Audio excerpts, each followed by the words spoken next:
American Exchange Bank, right here in Lindsay, is a locally owned and operated community bank that believes in just that, you, a community of fellow leopards. We love our customers. We feel very grateful for each one. So if you are looking for a safe place to put your money, need help achieving that next dream project, or are simply looking for a different banking experience, give us a call at 405-756-3101. We look forward to serving you each day. Member FDIC and Equal Housing Lender. Hey, good evening, everyone, and welcome to Leopard Arena here on the campus of Lindsay High School. We're getting set for Tuesday night basketball action, and the Lindsay Leopards and Leopardettes set to take on the Indians and Lady Indians of Comanche. My name is Greg Peary. Glad you've joined us for tonight's broadcast of a Leopard and Leopardette basketball presented by the American Exchange Bank right here in Lindsay, Oklahoma. We're anticipating Glenn Shoemake to show up at any time. I haven't heard otherwise, but Glenn is not here quite yet. But we'll go ahead and get our pregame going. We'll kind of kick things off here, talk a little bit about this Leopard and Leopardette team as they played last Friday night. Actually came back, had to play a game before we got back from Christmas break, and had to reschedule the Davis game from early in the season, and so they took on the Davis teams last Friday, and the Lindsay Leopardettes with a big win, 50-31, the final score, and had 21 points from Maddie McGowan. She had 11 in the first half, 10 in the second half, had 2 threes in the game, ended up with 8 points from Cannon Russell, and had 6 of those from the free throw line. She was 6 of 7 from the charity stripe for her 8 points, and then had also 8 points from Jolie McReynolds. She had a 3-point basket in the game as well. 6 apiece from Gentry Wilmot and Leslie Wilmot, and we'll round out the scoring. Just tell you everybody had 3 from Marisol Hernandez, who came in the game as well. But the Leopardettes, again, with a big game, had a 22-point lead at one point in the third quarter, end up winning the game by 19 at 50-31. 9 of 15 from the free throw line. But probably the 2 impressive numbers were the fact they only had 8 turnovers in the ball game, and they shot 43% from the field, and shot 52% in the first from 2-point range. Only had the 3 3-point baskets in the game, and were 3 of 13 from 3. But again, it was a big night for the Leopardettes. They walk away with the win. They improved to 7-2 on the season, and moved up in the rankings in Class 3A. They are now ranked number 13 in the state. They were 17 last week, and they have moved up to number 13 this week. And they will take on a Comanche Lady Indians team that comes in 2-5 on the season.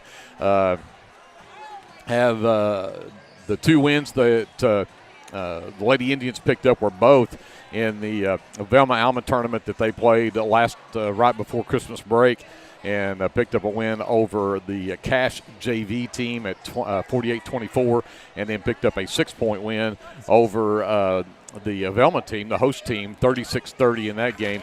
But the games that we'll be looking for tonight, as we talk about the Comanche, they only have 2 returning starters from last season, Gentry Whaley and Jaylee Roebuck.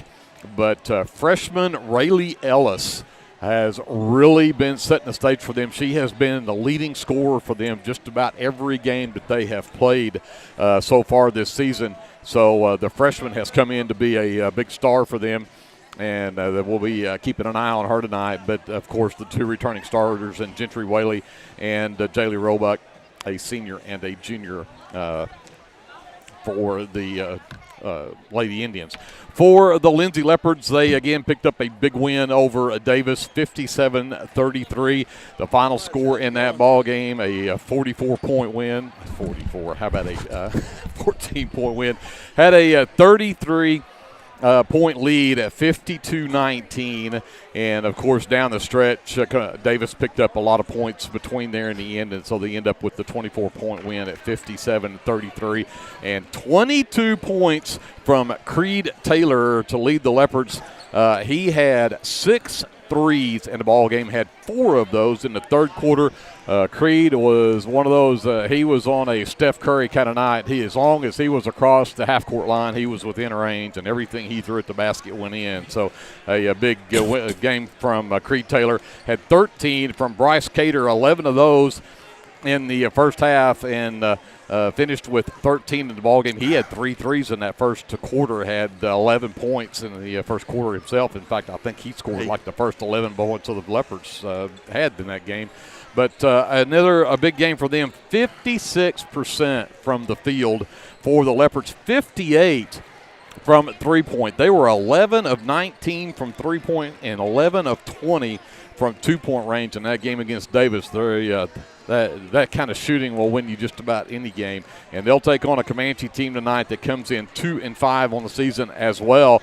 And their 2 wins also came in that Velma tournament, defeated Walters by 5 in that game, and then defeated that Davis team that the Leopards just beat by 24. They beat Davis by 1, 42-41.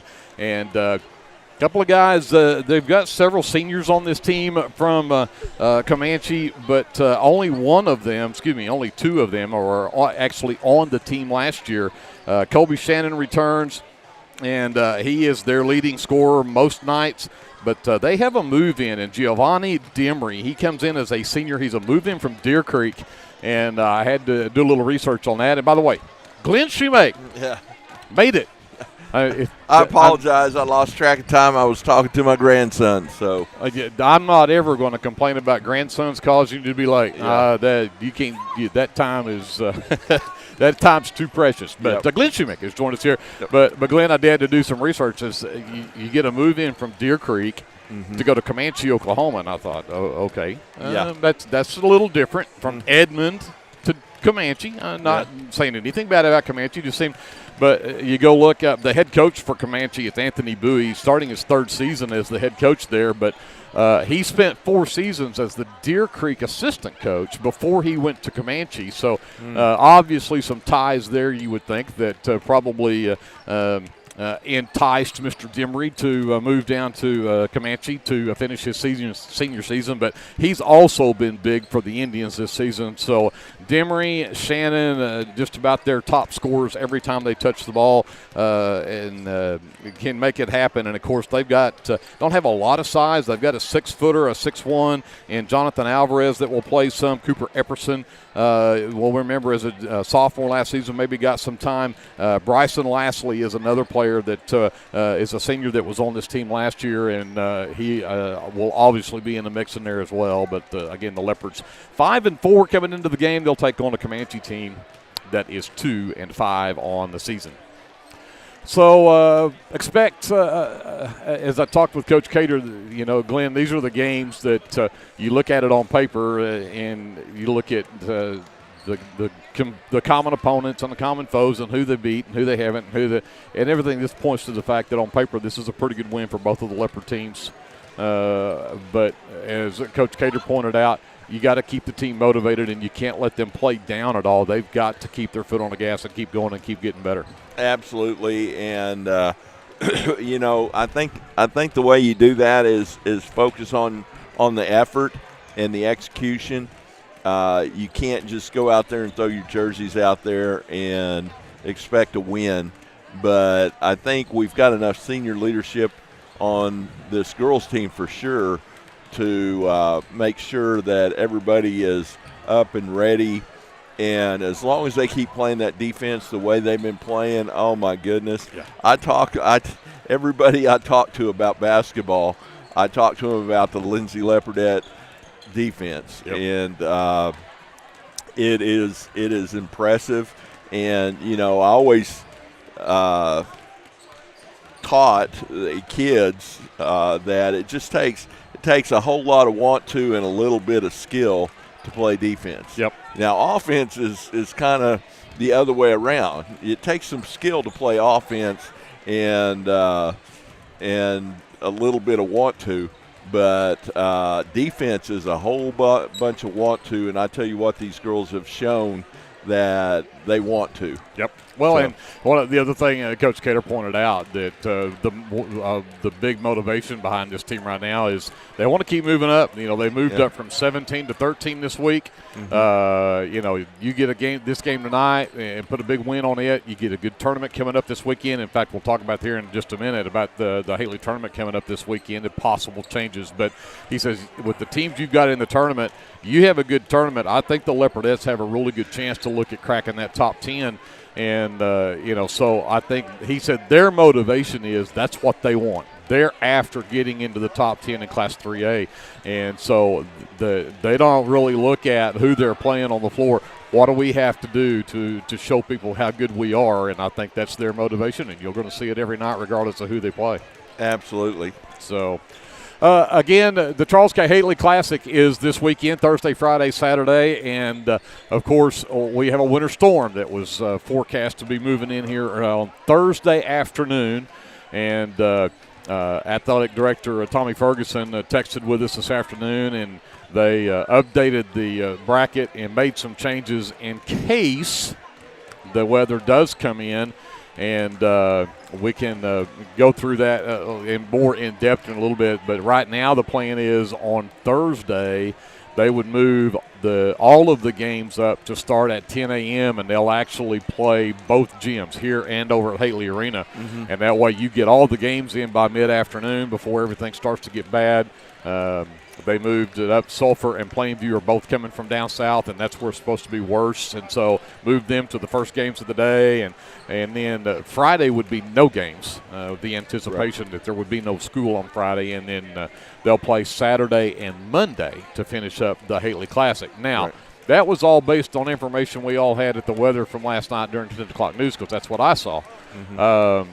There's been some talk now that the later models that they were showing later this afternoon so that we may not get any snow buildup at all. Wow. So they're keeping a very close eye on what the weather's actually going to do. And if they back off of the snow and how much snow that we're going to get up here, then they may put the tournament right back to the original schedule of Thursday, Friday, Saturday. So, So we'll talk a little more about that as we go throughout the evening, kind of give you some indication of what it may look like if the weather comes in.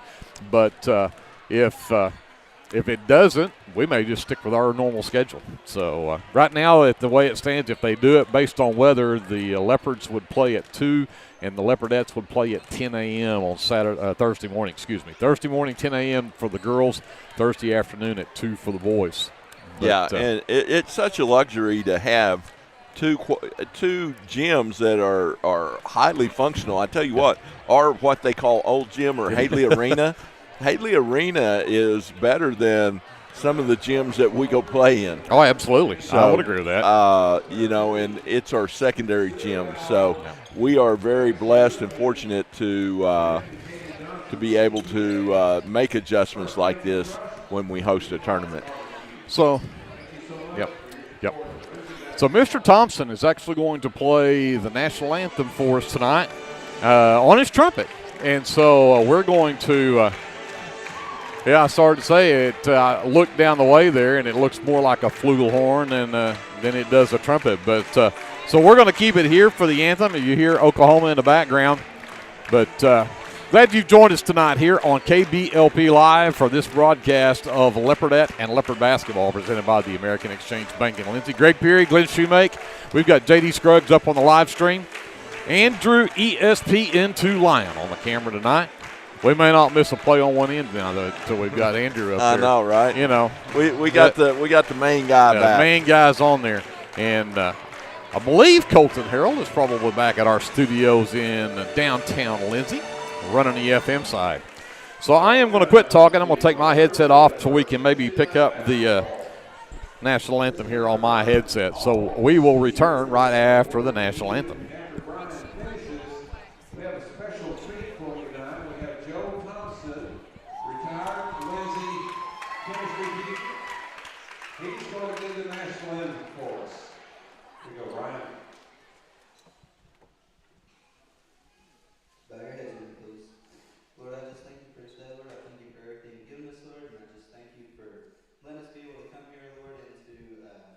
Play this game that we all love and that's been provided to us, Lord. I pray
All right.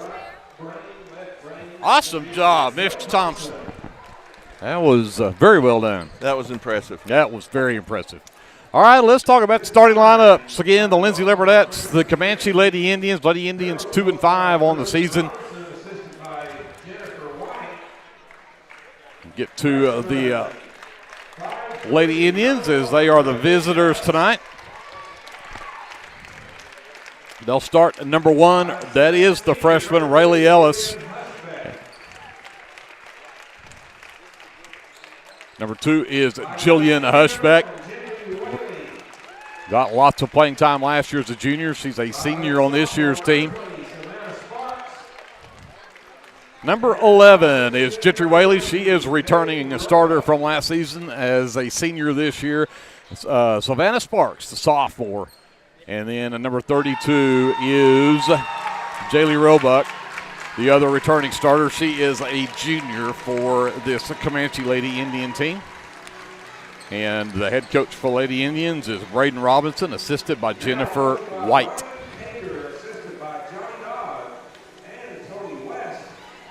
For the Lindsay Leopardettes, who again come in 7-2 on the season, ranked number 13 in the state in Class 3A. At guard will be a 5'4 senior, number 1, Gentry Wilmont.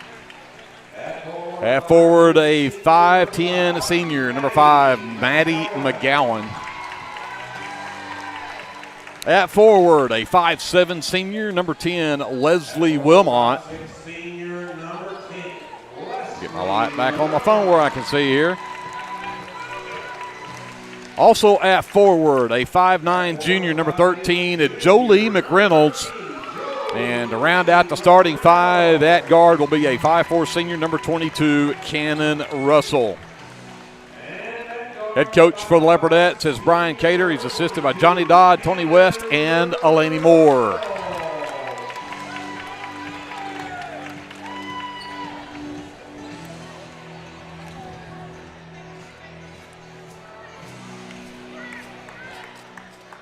Greg Fury, Glenn Shoemake here courtside as we get set for Tuesday night action here in Leopard Arena at Lindsay, Oklahoma. Chilly night tonight, 29 degrees.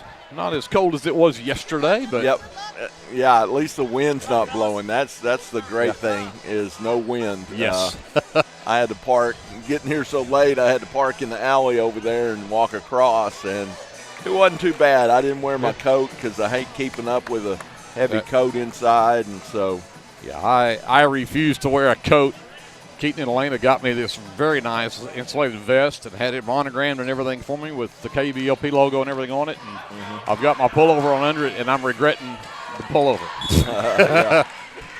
McGowan, and it'd be controlled in the backcourt, Bo, by the Lady Indians. As Waitley has it, gets it up top to Roebuck. Leopardettes pick him up, man defense here. Roebuck works against McReynolds. The dribble handoff. Whaley goes back right. She will hand it off to Hushbeck. Comes back to Ellis, the freshman. Works right, comes back left. Leslie Wilmot, the defense there. The Leopardettes switching every one of these screens. Back up top to Ellis. Ellis looks to drive the lane, stops, tried to throw down low, had to send it out to the right wing. Long three balls way off the mark from Whaley. Rebound and put back will not go either, and the Leopardettes controlled that one. Yeah, good defense right there from the Leopardettes, not allowing any penetration and making them settle for a three. Right elbow, Russell back out to McReynolds. Up top, Gentry back to McReynolds. Now to the right elbow. Pass is knocked loose, but controlled by McReynolds. They get it back to McGowan, left side. Now they go short corner, inside. McGowan double teamed, back out to McReynolds, top of the key. Gentry, right wing, spies a three, drops it in. Gentry Wilmot gets the Leopardettes on the board. Yeah, and she gets going, and she's deadly out there. And lost the basketball even. So 3-0 Leopardettes as we're a little over a minute into this first quarter. Full court man pressure from the Leopardettes. Russell with the pressure on Ellis. Gives the ball back up to Roebuck as she'll work on McReynolds up the floor.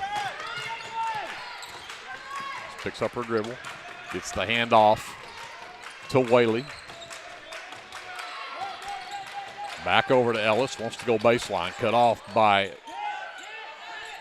Cannon Russell. The shot in the lane from Sparks will not go. Yeah, a good contest right there from Maddie McGowan. McGowan left wing skip past Russell. Catch fire three on the way from her. Skips out, no good. McGowan with the offensive board.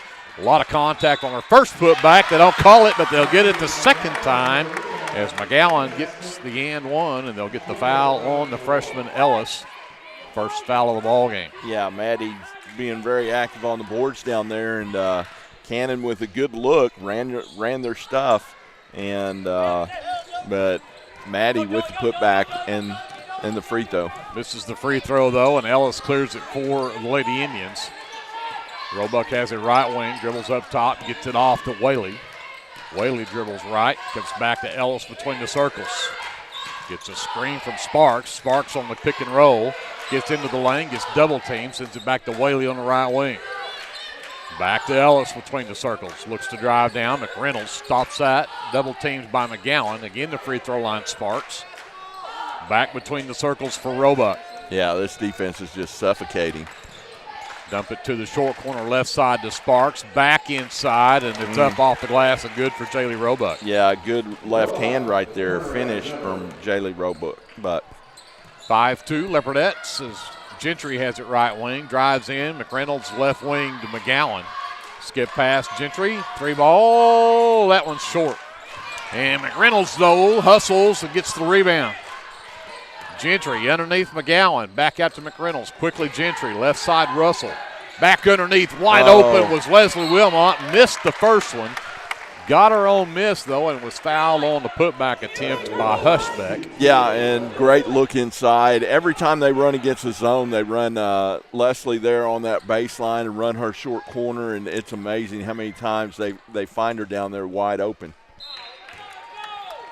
So 2 free throws from Leslie Wilmot. She misses the first. Leopardettes start 0 for 2 at the line. 4:56 left here in the first quarter. It's 5-2 Leopardettes. Make it 6-2 as Leslie gets the second one to go. Full court pressure, and Ellis gets away from everybody. Races up the left side. They get her trapped. Pass is tipped. McGowan comes up with the steal. Takes it on herself, left hand, and missed the layup. And then they'll get a travel as Sparks came up with the rebound, but hopped on that foot, and that ends up as a turnover. Yeah, Cannon and Jolie with the trap right there, forcing a bad pass, and Maddie just going a little too quick. And there's Russell from the right wing. Nobody came out to cover her. She drains the three. 9-2 Leopardettes, 4:30 left. Russell breaks the press. Sparks, the other end, puts it up and in. 9-4 Leopardettes now. McReynolds back to the right elbow, and Russell had the ball ripped away from her by Ellis. Turnover Leopardettes. Ellis pushes to the free throw line. Left wing goes out to Roebuck. Roebuck drives down, goes against the double team, high off the glass and in for Jaylee Roebuck. Yeah, I'm starting to think Roebuck's left-handed. I think you're probably right. She's pretty comfortable right there. Yep.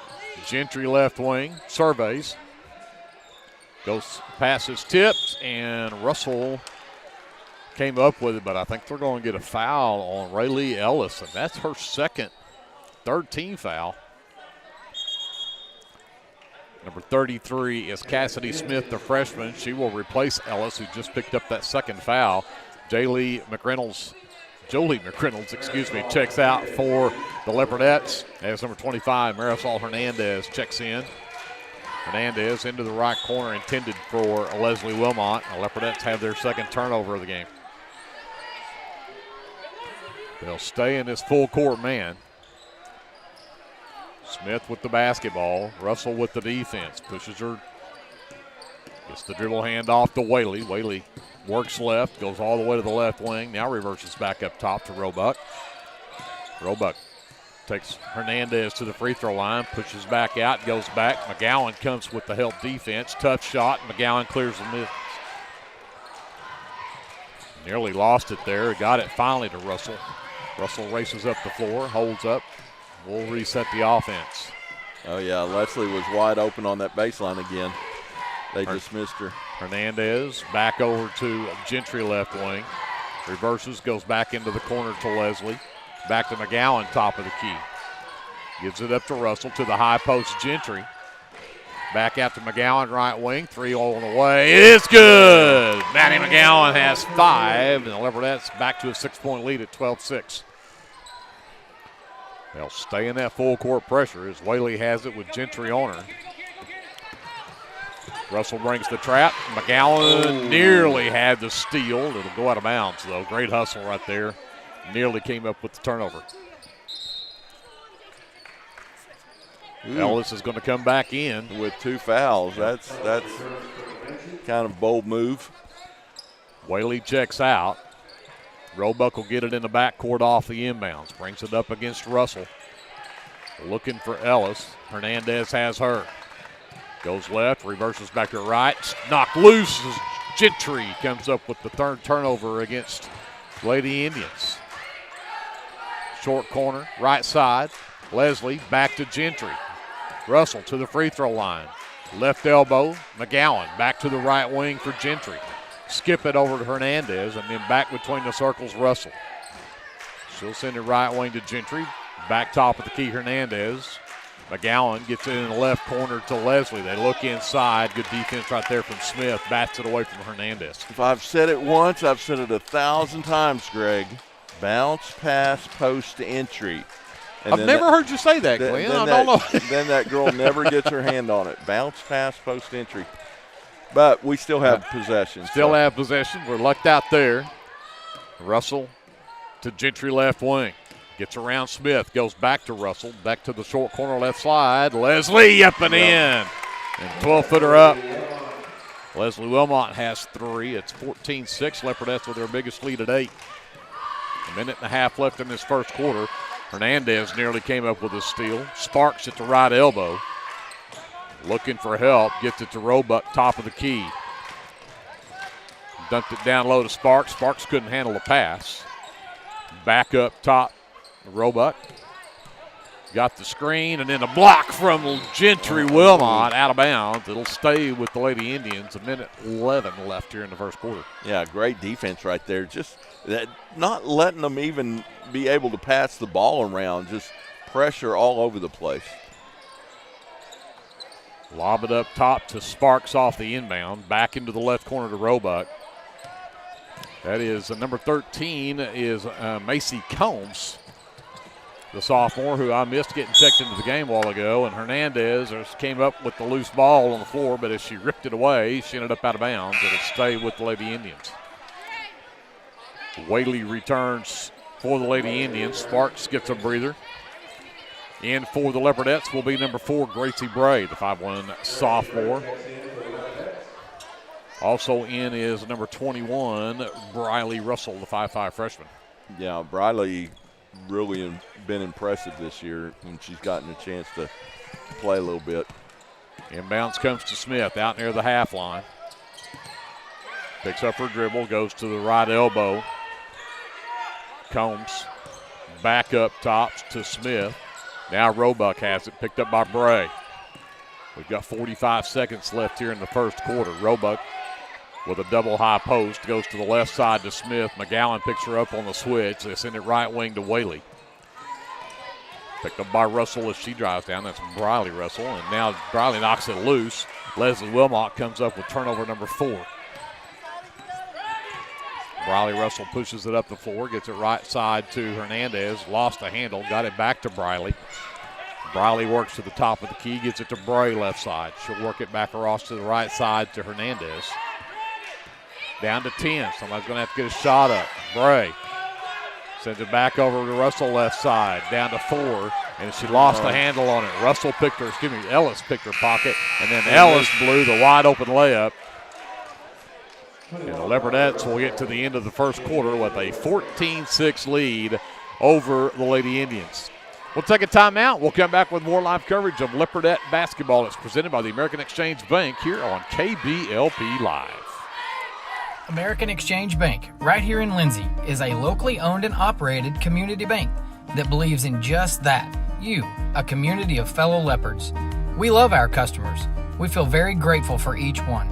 So if you are looking for a safe place to put your money, need help achieving that next dream project, or are simply looking for a different banking experience, give us a call at 405-756-3101. We look forward to serving you each day. Member FDIC, an equal housing lender. Are you caring for an aging parent or other loved one at home? It's important to know you're not alone. Hi, this is Connie Upton with Abiding Home Health. The people we serve have a variety of needs, of acute illnesses to individuals who require health care assistance to live independently at home. Our goal is to make a difference in the short and long-term care of each patient. For more information, visit us online at abidinghomehealth.com. Abiding Home Health, creating personal, positive changes and transformations. Leopardettes have their starting 5 back out there. Number 22, Sienna O'Connor, has checked in for the Lady Indians during that timeout, and we'll get a travel from Marisol Hernandez as she picked up the dribble and drug that pivot foot. It's turnover number 3 on the Leopardettes. Stay in that full court man pressure. Ellis gets it in the backcourt off the inbounds. Hernandez with her step for step as she comes up the floor. Goes right, comes back left, goes back right. Picks it up, goes to the right side to O'Connor.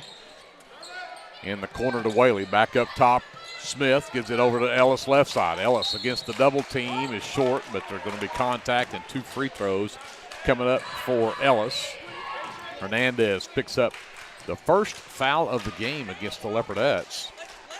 First in the quarter. Ellis to the free throw line to shoot 2. Knocks the first one down to make it a 14-7 ball game. Yeah, we were talking off the air how impressive Ellis has been for Comanche Lady Indians. Just hustling all over the place, handles the ball well, really aggressive out there. Cuts the lead to 6 with 2 free throws as Hernandez. Now the Leopardettes facing press. They break it as Russell goes right side to Gentry. Looking underneath of McGowan, but can't get it to her. Finally does. She's double teamed, goes across to Leslie left side. And that baseline jumper she is so good at. She's got 5 in the ball game. It's back to an 8-point Leopardette lead.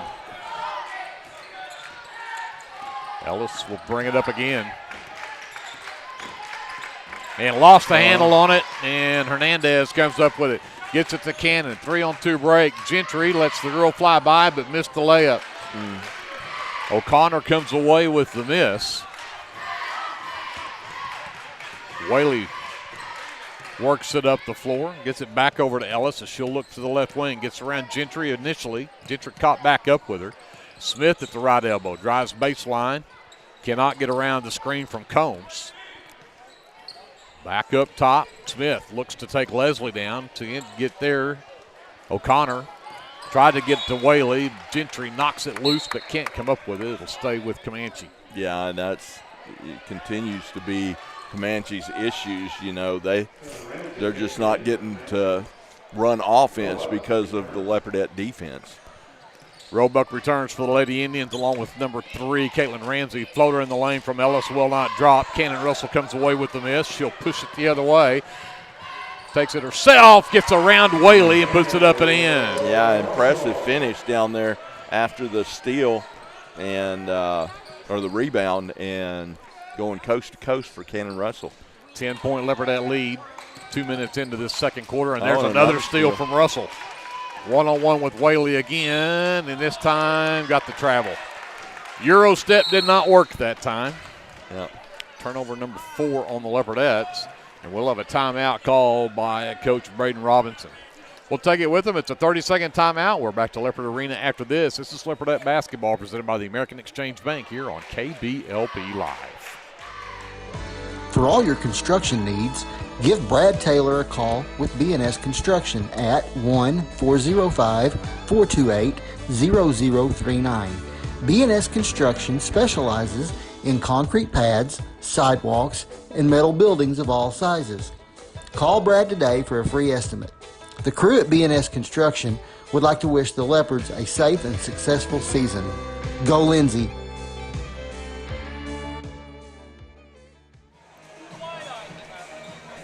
5:53 left to go here in the first half. The Leopardettes have their biggest lead of the game at 18-8.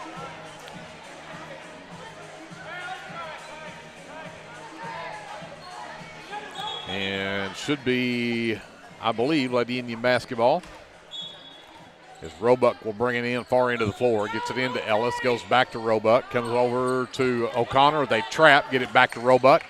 Crosses the timeline. Picks it up. Gets it to O'Connor. Looking left side for Whaley. Gentry has her covered, so she'll come back up to Roebuck instead. Works around a screen from Ramsey.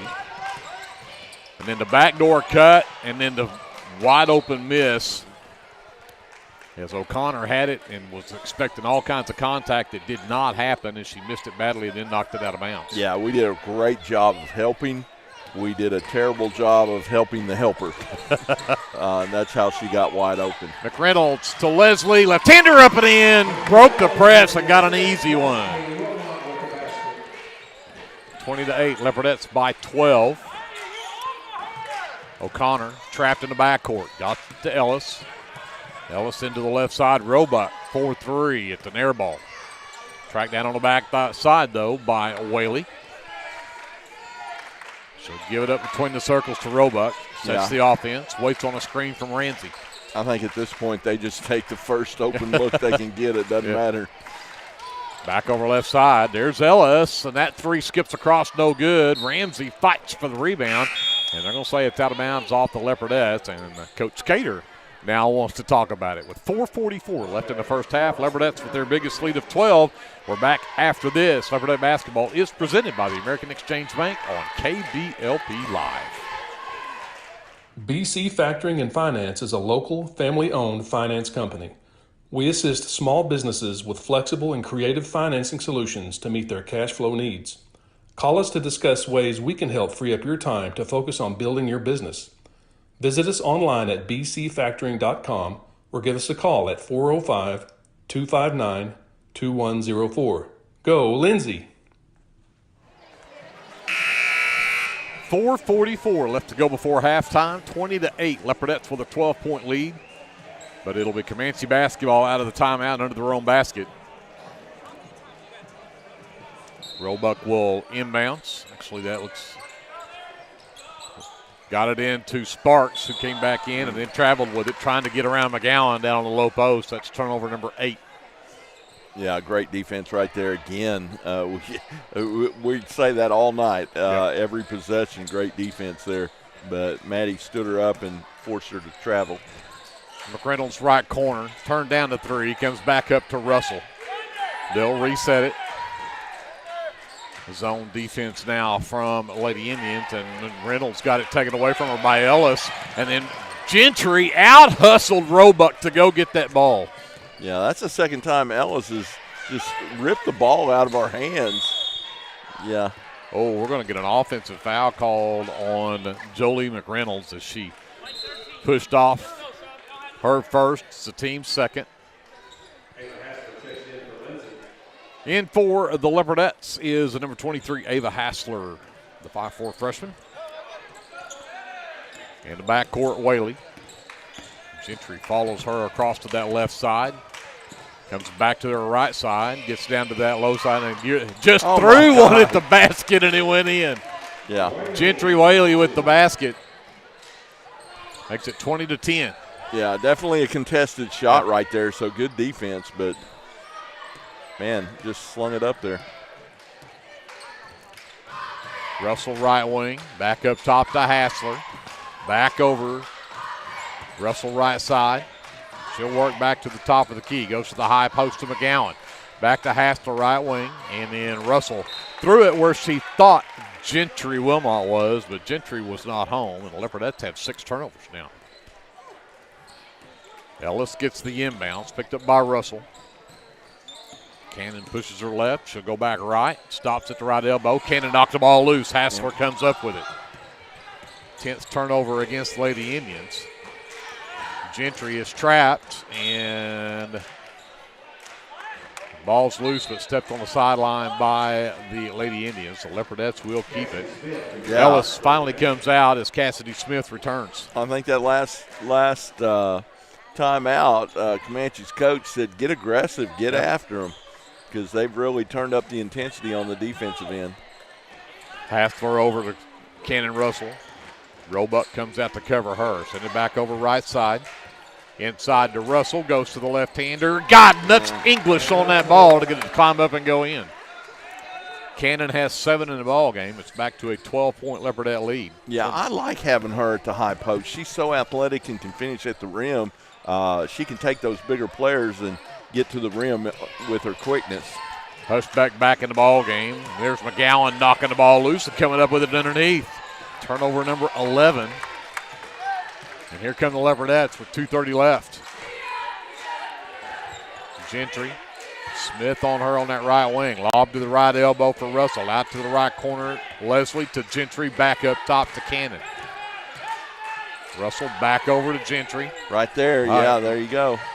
Russell to Leslie. Gentry to the short corner right side. Shot won't drop, though, and rebound is pulled down by Roebuck. Yeah, I'd like to see Cannon just keep going right there. Nobody stopped her. But Hushbeck nearly lost it. Ends up with it. Got it to Whaley, who wanted the three, but shut down there when Gentry came running at her. Roebuck trying to get away from Hassler. Can't get that done. Sparks now takes McGowan to the baseline. Gets double teamed when she gets to the low post. And then Hassler comes up with the steal. So Russell, with a minute and a half left, has the Leopardettes with the ball and a 12-point lead. Gentry top of the key. There you go. Russell at the left elbow. Back out to Hassler. 3-ball on the way, just short. Rebound tipped by Leslie. McGowan has it. Sends it out. Russell right corner 3. That's off. Gentry tried to sneak in and steal it, but Whaley will get it. Whaley to Roebuck between the circles. Waits on a screen from Sparks, but goes the other way, and then got a layup right down the left side of Main Street. Got it to go. Yeah, she hedged toward that screen and gave Roebuck a strong hand drive. You got to make sure you know that what their strong hand is and shade that way. 45 seconds left. Leopardettes with the ball on a 10-point lead. Russell up top to Hassler, right side. Gentry, 3-ball on the way, is too strong. Long rebound tracked down in the far corner by Whaley. That's her 4th rebound of the game. Roebuck will get it back over to Whaley with just under 30 seconds. Comes back to Roebuck. Hassler with the defense. Down to 15 seconds. Again, they shade her left this time and kept her from getting there. Smith gives it right back to Roebuck, left wing. Goes right. Gets it over on the right wing to Whaley. Back up top, Hushbeck. Down to 2, down to 1, and a block shot as Hassler just rejected what Roebuck tried to throw up there. And so the Leopardettes, who led by 8 at the end of 1, lead by 10 here at halftime. It is 22-12 Leopardettes here at half. Send it back up to J.D. Scruggs. We'll have some words from our fine sponsors of Leopardette basketball. Glenn and I will figure out our officially unofficial stats. We'll be back with your American Exchange Bank halftime show from Leopard Arena right after this time out here on KBLP Live. Craving a taste of authentic Mexico right here in town? Head over to Casa 13. Order to go and settle in for all your Leopard action at home. Now serving breakfast Saturdays and Sundays. Come see us at 110 Southeast 4th Street. Go Leopards! This is Brandon Cottrell, pastor at Calvary Baptist Church. Just want to take a moment and invite you to come worship with us this Sunday. Classes begin at 9:30 and worship follows at 10:45. We have something for all ages each Wednesday night. Meals begin at 5:30 and Bible study follows at 6:30. We would love to have you come be a part of our worship. We're located 410 West Chickasaw. Come join us. Clements Insurance provides insurance coverage to best suit your needs. We offer auto, home, farm, life, and business policies. Come by 109 West Chickasaw or call 405-756-2253. Clements Insurance is carrying on the tradition to satisfy you. So come see me, Keith, or Beth. Go Lindsay. The City of Lindsay is a proud sponsor of LHS Athletics and Academics and wishes all Leopards and Leopardettes a healthy, happy, successful season. Lingman Incorporated is a proud supporter of the Lindsay community. We hope you'll keep us in mind for all your oilfield electrical needs. You can give us a call at 405-756-4773.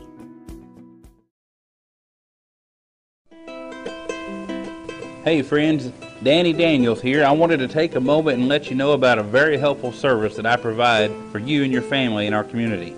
I own and operate Danny Daniels Pest Services, and I would like to ask you to call me the next time you have a need or desire for effective, safe, and affordable pest services. If you have spiders, roaches, ants, fleas, ticks, scorpions, crickets, whatever, I can help. Give me a call at 405-428-3833.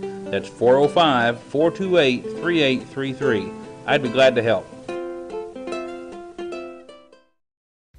Whether you want to promote your business or unite your team, depend on Design It. Locally owned and operated, we are dedicated to offering the service you need to give you the results you deserve. We are committed to providing you with custom screen printing, embroidery, custom graphic designs, logo designs, and we have a creative arts department and an in-house artist who can take your idea and give it our professional touch with custom art services. Contact us today. Hey Leopard fans, this is Nick Johnson from First Baptist Church Lindsay. At First Baptist Church, we are a family ministry and desire to faithfully proclaim the gospel in Lindsay and beyond. We would like to invite you to join us every Sunday for worship at 9 a.m. and Sunday school following at 10:15. Our Wednesday evening activities start with dinner at 5:50, and then we have Bible studies for children, youth, and adults starting at 6:30. First Baptist Church is proud to support the Lindsay Leopards, and we wish all of our student athletes a successful season. From all of us at First Baptist Church Lindsay, go Leopards! For all your tax services, contact Grant and Katie Johnson, CPA.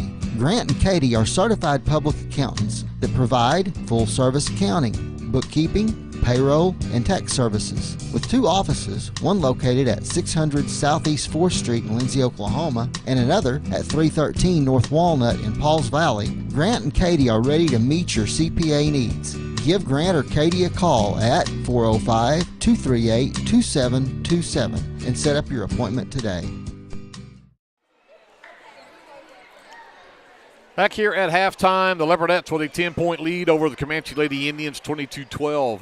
Our halftime score, we'll get to our officially unofficial stats for the Lady Indians. J. Lee Roebuck has 6 points to lead the way for Comanche.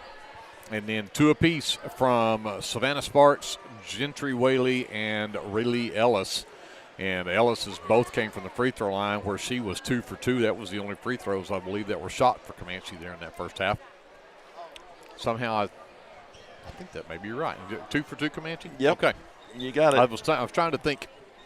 Maybe there was one there that I missed. Nope. For the Leopardettes, Cannon Russell and Leslie Wilmot both had 7 apiece in that first half. Maddie McGowan with 5. Gentry Wilmot with a 3-point basket to start the game for the Leopardettes. She and Maddie McGowan and Cannon Russell all had 3-point baskets in that first quarter as the Leopardettes built that 8-point lead by the end of one and then have that 12-point lead here. 5 from Maddie McGowan, 3 from Gentry Wilmot. As I said, 1 for 3 from the free throw line for the Leopardettes. Leopardettes are -1 on the glass as the Comanche out-rebounded of 8-7 in that first half. But the Leopardettes only had 6 turnovers in that first half, but 12 for Comanche. For that, we'll go talk to Glenn, see what the shooting looked like. Yeah, we'll start with Comanche. They were really forcing up some shots, but they were 5 for 12 from 2-point range, 0 for 4 from 3-point range, for a total of 5 for 16 from the field for 31% from the field. Not good shooting for Comanche. For the Leopardettes, they were 6 for 11 from 2-point range, 3 for 8 from 3-point range. Both of those are really good numbers, and 9 for 19 from the field for 47%. So good shooting, less turnovers, and that will result in a 10-point lead at half. Absolutely. Again, those are your officially unofficial stats presented by the American Exchange Bank. Talked a little bit about the Charles K. Haitley Classic. It's scheduled for Thursday, Friday, Saturday this week. And the bracket as it stands right now, because of the inclement weather that they believe is going to be coming in here on Thursday. Here's what the schedule looks like for the Leopardettes and Leopards as with the new updated version of the schedule anyway. The Lindsay Leopards will play at 2 o'clock. The Leopardettes will play. Yeah, they didn't get that right. They didn't change the bottom. So that's 10 o'clock. Oh, that's me. I didn't get that changed. And that's 12:40. So that's my mistake. I overlooked getting that done down there. Changing this was a lot harder than I thought it would be. Yeah. So the Leopardettes will play at 10 o'clock against Plainview. That'll be here in the Leopard Arena. And then the boys will play at 2 o'clock again against Tara. And that will be at 2 o'clock here at Leopard Arena. So that's the schedule for those two. And, again, all the games have been rescheduled to be played 10 o'clock, 11:20, 12:40, and 2 o'clock. Yep. And they'll have games here and in Haley Arena simultaneously. So that gets all 8 of those games in by shortly after 3, probably by 3:30 if everything goes well. And that way they can get that done before the weather moves in. Now that we've said all of that, if the weather doesn't move in, then we're going to go back to the original schedule that the games were supposed to be played, and I've got that bracket here somewhere too, where the Leopardettes were going to play at 6 o'clock on Thursday night, the Leopards at 7:20 to end up the night, and the Leopardettes against Plainview, the boys against Hera. And again, those two games will happen at those times if they find out that really this weather is not going to impact the way they think it is, and they'll get a chance to play this on Thursday, Friday, Saturday. Thursday games either at the new times or at the normal time, at the new times on Thursday with the weather coming in. Then they'll play on Saturday and on Monday to wrap it up. So you'll do all the games here starting at 10 o'clock on Saturday, and then all the games here in Leopard Arena starting at 10 o'clock on Monday if the weather moves in the way they think it does. If it doesn't, we'll go right back to Thursday, Friday, Saturday. So all I can say is stay tuned to Jason Wallenberg and KBLP 105.1 FM, and he will keep you up to date on the latest. Also follow us on Facebook, KBLP Live, KBLP Radio, and we'll keep you up to date on the Facebook as well on social media as soon as we get that information from the athletic director, Tommy Ferguson. So with that, I need a drink of water. I've been talking too much. Let me send it back up to JD. We'll take a timeout. We will come back with the start of the third quarter. It looks like it will be Comanche ball to start the third quarter when we come back after this on KBLP Live. Hey there, this is Trace Adams with Hassler Hot Oil Service. We are family owned and operated with over 25 years experience. I am a 4th generation Lindsay Leopard, and we proudly support Lindsay Leopards and Leopardettes athletically and academically in all their endeavors. Call my dad, Greg Adams, at 405-756-6075 for all of your hot oiler needs. Again, that's 405-756-6075. Go, Lindsay!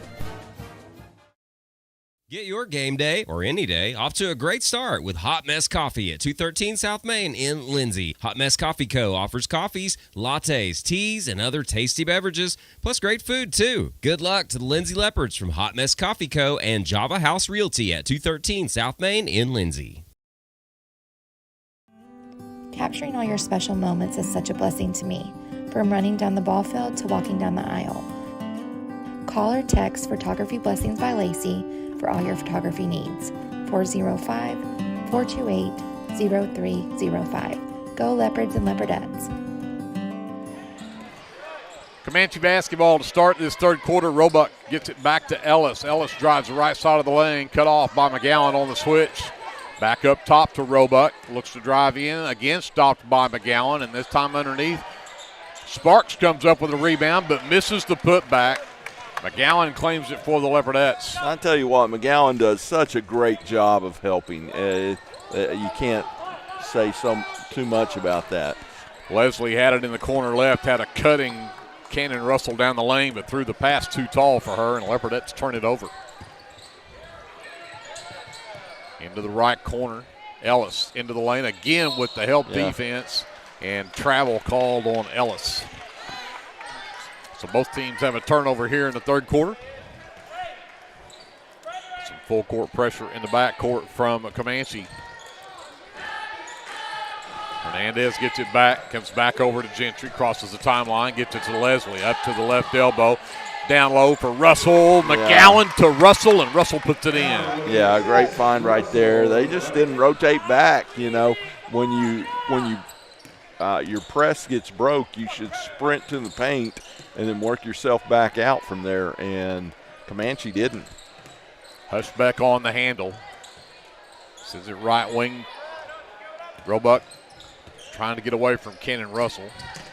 Steps through, goes left elbow, pushes Russell down. Russell can't get back up until Ellis finds the top of the key, drains a three. That's their first three. And tell you what, Ellis has been impressive. She really has.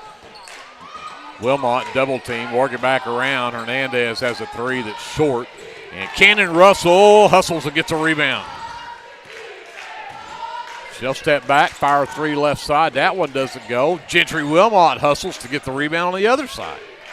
And then drives the baseline, and she'll earn free throws as Sparks picks up her first personal. That is the one thing about that first half. There was not a lot of fouls called. In fact, only 3 called on Comanche and only 2 called on the Leopardettes in that whole first half. Yeah, and you can't say that, you know, they were letting them play so much. I mean, I think it was just good defense. Yeah, it has not been real physical. Gentry to the line, has 2 free throws, knocks down the first one, pushes it back to a 10-point Leopardette lead at 25-15.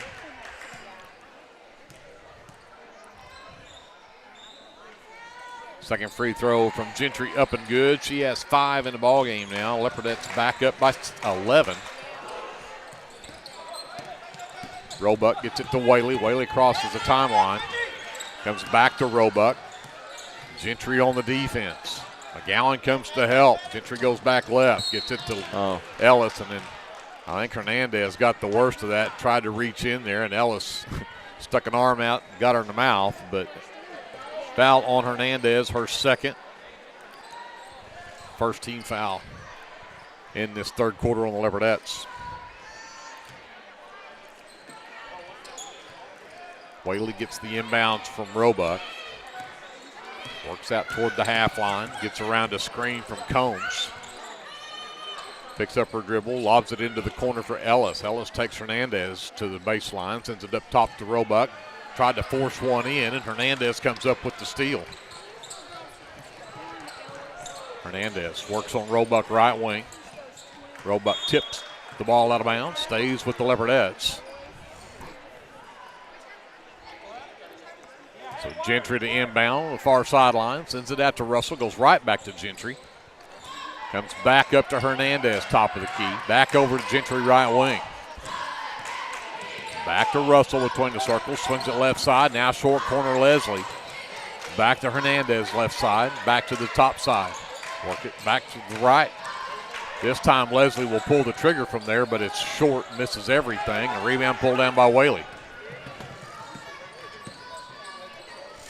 Across to Roebuck. Drives right, spins back left, sends it out. Sparks too strong, but tracked down her own miss and then gets fouled on the floor. Her third rebound, and the foul, I believe, will be on Cannon Russell. That'll be Cannon's first. That shouldn't be shooting foul. Yeah. They're going to put it out of bounds. Ramsey and Smith both return for Lady Indians as Sparks and Whaley check out. Russell is also going to check out as Jolie McReynolds returns. Roebuck goes baseline, floater off the glass and good for Jaylee Roebuck. You let her go left and she's going to finish. 26-17. Leopardette lead back to 9. McReynolds between the circles, right wing. Gentry skip past to McGowan, left side, 3 ball on the way, and it's good. McGowan's second 3. 29-17, back to that 12-point lead. That's been their biggest of the game. And we'll have a jump ball as McReynolds ties up Smith.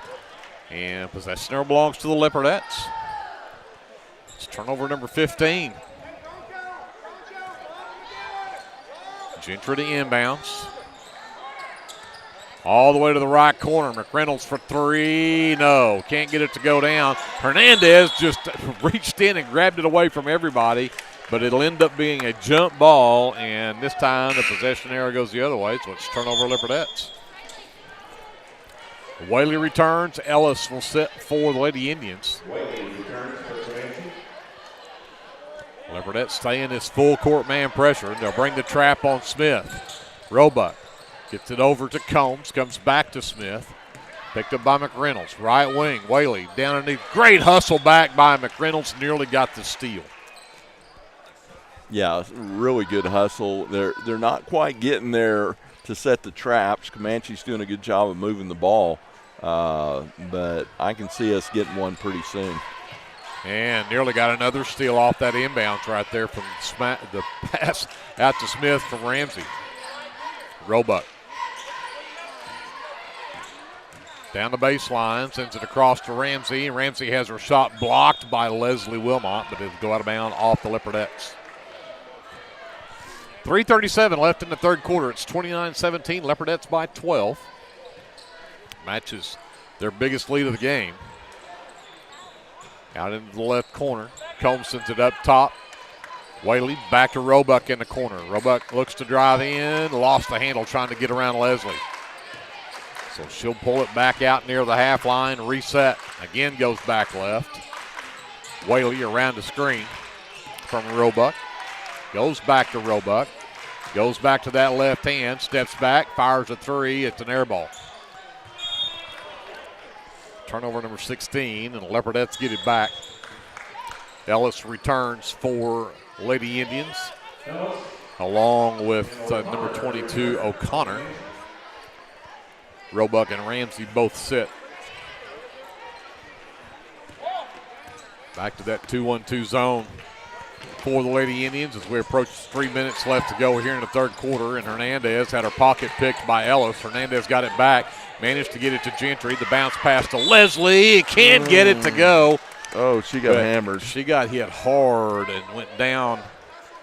And it's up gimpy on that left leg. Glad to see her get up and head to the free throw line. She is one tough cookie. Yep. Foul was called on Combs, her first, as Leslie knocks down the first of two free throws. Second team foul in the quarter against the Lady Indians.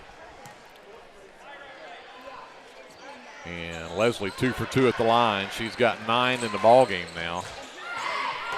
And that's a 14-point Leopardette lead. Oh, they got him. They got him. They got Whaley trapped in the backcourt. We'll get a timeout called by the bench to save the turnover. As Glenn said, they were fixing to lose it. Yep. 2:48 left in the third quarter. We'll take a timeout. It's a full, so we'll take a 60-second and come back to Leopard Arena after this. This is Leopardette basketball presented by the American Exchange Bank here on KBLP Live. Hughes Heat and Air is a family-owned business that serves Lindsay and surrounding areas. Hughes Heat and Air provides service for residential and commercial jobs, including simple repairs and new installations. Hugh and his crew take pride in providing professional, efficient, and reliable work at affordable rates. For your next heat and air project, give Hugh a call at 1-405-756-6399. Good luck, Lindsay. Legacy Roofing is a family-owned and operated business that serves Lindsay, Oklahoma and surrounding areas. We specialize in getting your home back to its best, whether it be annual wear and tear or storm damage. We don't just fix roofs, we take care of your home. Legacy Roofing, family-owned, community-focused, and always here for you. Call us today for a free estimate at 405-756-8855 and let us protect your home with the care it deserves. 2:48 left to go in the third quarter. It is 31-17, Leopardettes by 14. It has not been pretty by any stretch, but the Leopardettes have led this one from the open They trap Ellis. She gets it away to Roebuck. Roebuck trapped, gets it over on the left side. O'Connor looking for some place to go with it. Finally comes out to the left corner. Ellis fires up a three that's an air ball. Jolie McReynolds claims it for the Leopardettes on the backside.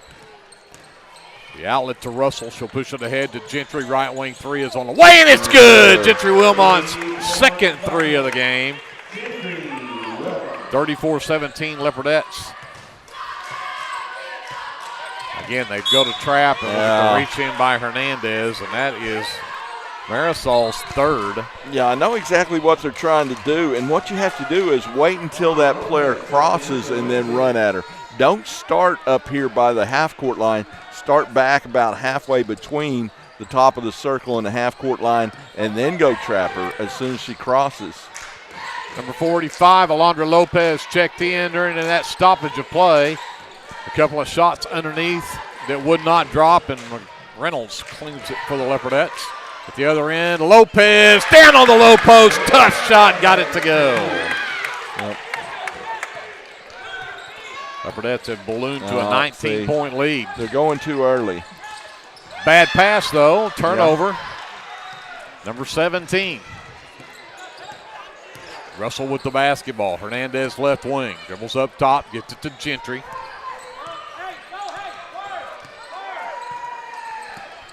Hernandez gets it back left side. Goes back up top. Bad pass. Leopardettes turn it over, and Cannon Russell commits the foul. That's her second. That is 14 fouls now on the Leopardettes here in the third quarter. Still have a minute 21 left.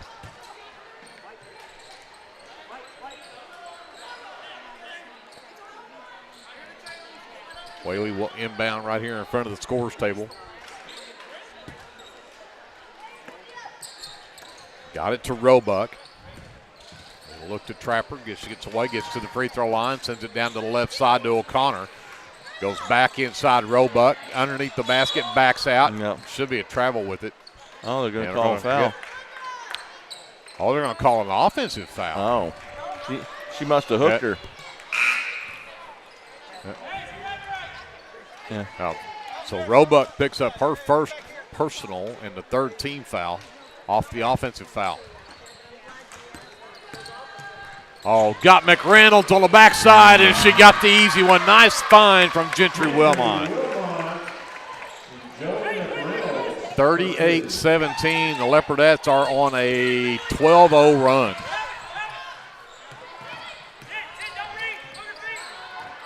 Down the baseline. Ellis turns around, steps back into one, can't get it to go, and another great block out by Lopez to pull down that rebound.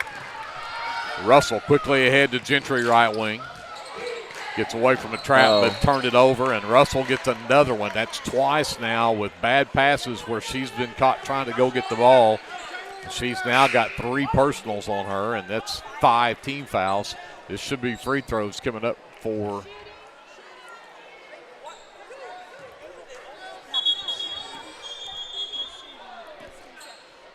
So, yeah, they will shoot free throws as they'll send Sienna O'Connor to the free throw line. Shoot 2 here. Leopardettes over the limit with 34.8 seconds left. O'Connor knocks down the first one. The Indians are 3 for 3 at the line, and that stops again. That was a 12-0 run by the Leopardettes. As she can't get the second one to go, though. McReynolds with the miss. 38-18 Leopardettes, 30 seconds left here in the third quarter. Hernandez goes back between the rings. Again, nice find from Gentry down to McReynolds, and McReynolds couldn't handle the pass and turned it over. Yeah, good look. I mean, Jolie was wide open. Whaley steps into a 3 from the left wing that won't go. Rebound knocked out of bounds. Last touch by the Leopardettes, so it stays with Comanche with 12 seconds left in the third. Whaley on the baseline to enter. Roebuck out in the corner, up top to Ellis. Skip it all the way to the right side. Whaley for 3, off the back rim, no good. Roebuck with the offensive board and the putback. Yeah, you give her an opportunity to use that left hand, she's going to make it. So Leopardettes go on a 12-0 run to open up a 21-point lead, and then a little 4-0 run to finish for the Lady Indians means it's an 18-point Leopardette lead here at the end of 3. 38-20 our score. We'll send it back up to JD. We'll take a timeout. Back with the fourth quarter. After this is Leopardette basketball presented by the American Exchange Bank on KBLP Live. Legends Pub House and Venue is your one-stop shop for good food and good entertainment. Come see us in Chickasha and stay tuned to our website for all of our upcoming events and shows. Hey, Lindsay community. My name is Christian Torres, and I am the minister for the Lindsay Church of Christ. We would like to invite you to come and worship with us on Sundays at 10:45 a.m. and Wednesdays at 7 p.m. We're located at 1205 West Cherokee Street. Here at the Lindsay Church of Christ, you will find the truth of God's Word, spoken in love, and a group of people who love God and one another. Do you have a Bible question? Well, we have a Bible answer. Come and worship with us and be edified at the Lindsay Church of Christ.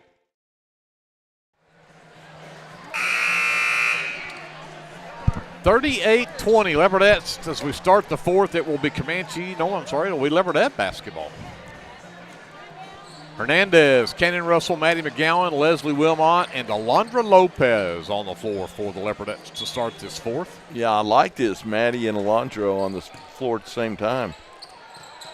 Hernandez up top, Leslie. Left side, McGowan. Skip pass, thrown away. Leopardettes now have 12 turnovers in the game. Whaley pushes it up. Roebuck, top of the key. Hernandez nearly knocked it loose from her. Ellis gets it right back to Roebuck. Send it right side to Whaley. Looking inside at Sparks. Lopez has her covered. Now Sparks gets it left elbow. Sends it out to left side. Ellis goes baseline. The floater, no, but she'll get 2 free throws. Yeah, you got to trust your help right there. You know, I think Leslie was riding her down the side and 20. We don't have a 20. He changed it back to 10. 10, yeah. Yeah, I thought it was Leslie. Ellis, who's now 3 for 3 at the free throw line, makes it 38-21. And second one won't go. McGowan with her 5th rebound of the night. Again, that 2-3 zone. Hernandez over to Russell. Goes into the right corner for McGowan. Short corner Leslie. Back into Lopez. Across the lane to Hernandez. Puts it up and in. That's a nice job from Lopez to realize Hernandez was wide open on the backside. Yeah, and they run that play so well against the 2-3 zone. And we're going to get a travel called on Sienna O'Connor. That'll be turnover number 18 now on the Lady Indians. So Russell brings it up, sends it across right side to McGowan. McGowan trying to get away from Ellis. That's a tough task. Yeah, Ellis she's aggressive. McGowan, catch fire 3, does everything but go down. Lopez with the offensive board, fouled on the putback. That goes on Jaylee Roebuck, her first team foul here in the fourth quarter. And Lopez heads to the line for 2. Lopez knocks down the first one. She's got 3 in the ballgame now. Smith returns for O'Connor. As the Leopardette lead is back to 20. We're nearly a minute and a half into this fourth quarter. Lopez 2 for 2 at the line. 42-21 Leopardettes. Matches their biggest lead of 21. And Russell thought she was throwing that to Wembanyama. Yeah. Whaley not quite 7-3. Couldn't catch up to that one. Yep. Again, quickly right side, McGowan. Gets away from Smith, goes back to Russell. Russell dribbles to the top of the key, sends it over Hernandez left side. She'll dribble back to tried to get it to McGowan right side. Another turnover. O'Connor comes right back in. Ellis is going to check out for Comanche. Thank you for checking Ellis, your best player out. It's kind of nice of the coach. I don't know if he's throwing up the white flag or what. Yeah. Whaley nearly threw it away. Smith bailed her out. Comes right back to Whaley on the right side to the Roebuck at the top of the key. O'Connor sends it right back to Roebuck. Roebuck ran right into Lopez, missed the shot, but got her own miss. I say that. O'Connor's the one who came out of there with a miss. Smith tries a three that's off the mark, missed everything off the top of the backboard, and somehow Roebuck ended up with it and put it back in. She's got 12 in the ball game. 42-23, Leopardettes by 19. 5:30 left to go here in the ball game. Hernandez back to the right side. McGowan, that one's short. It's an air ball. And all kinds of shoving right there. I think Smith just shoved Hernandez underneath, but the air ball goes out of bounds, and that'll be turnover number 15 on the Leopardettes. Yeah, it hadn't been pretty like you said earlier, but, you got a 19-point lead. Roebuck over to the right side for Whaley. Back between the rings to Smith. Again back to the high post. This time Hernandez tips the ball, and Leslie Wilmot comes up with the loose pass. Hernandez gets it on the long pass. Drives all the way down, sends it out to the corner to Leslie. Back to the short corner left side. McGowan inside for Lopez. Up and in. Back to a 21-point game. 44-23 Leopardettes. All the way into the right corner. Smith underneath. Block shot for Leslie Wilmot as Combs tried to go up. So out of bounds underneath for the Lady Indians. O'Connor will trigger. No, it's Roebuck that will trigger. Up top to Whaley off the inbounds. Left side O'Connor. Back up to Whaley between the rings. Right wing Smith to the high post. Roebuck. Left side O'Connor wants to go baseline. Can not get there around Leslie. Back to the high post. Roebuck double teamed. Sends it back out to O'Connor. Roebuck still calling for it at that high post.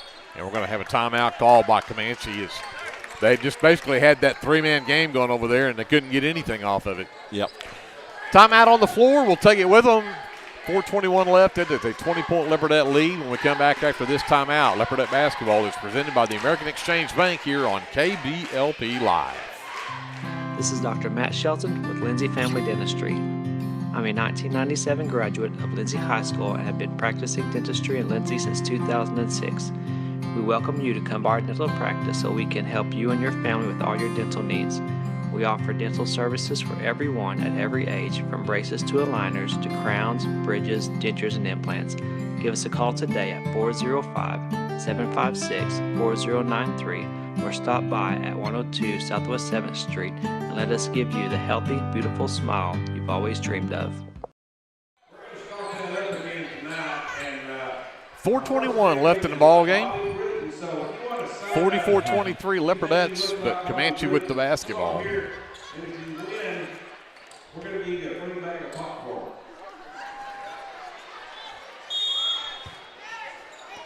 Doyle Gredeman, PA announcer in the arena, is setting up some kind of look-alike contest for a free bag of popcorn. He's always up to something. O'Connor has it left wing up top. Hernandez nearly knocks it away from Whaley. Yeah, back up to Smith, and this time Hernandez does get it.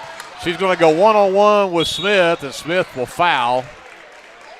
As Cassidy Smith picks up her first. Great job by Marisol Hernandez, though, to come up with the steal, and she'll get to go shoot a couple of free throws. Yeah, and great job by Coach Cater. You know, they set up, they call timeout because they're not getting anything against our 2-3 zone, and so their Comanche coach draws up something for a 2-3 zone, and what do? We come out of the timeout in a man-to-man. So great job by Coach Cater switching it up right there.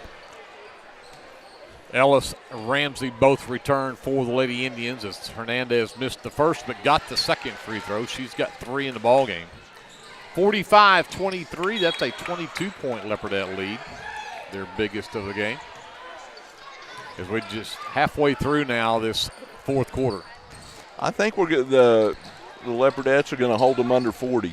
I think you're right. I think they have been so good at that all year.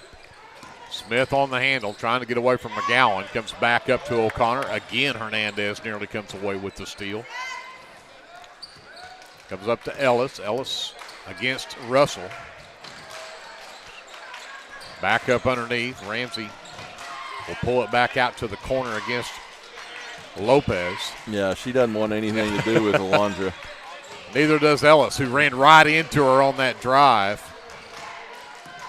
Well, then we'll get a bump as O'Connor looked to drive the lane, and that'll go on to number 10, Leslie Wilmot, her second. Yeah, Leslie did the same thing she did before, got on her side and just kind of rode her and bumped her, and they're going to call that every time.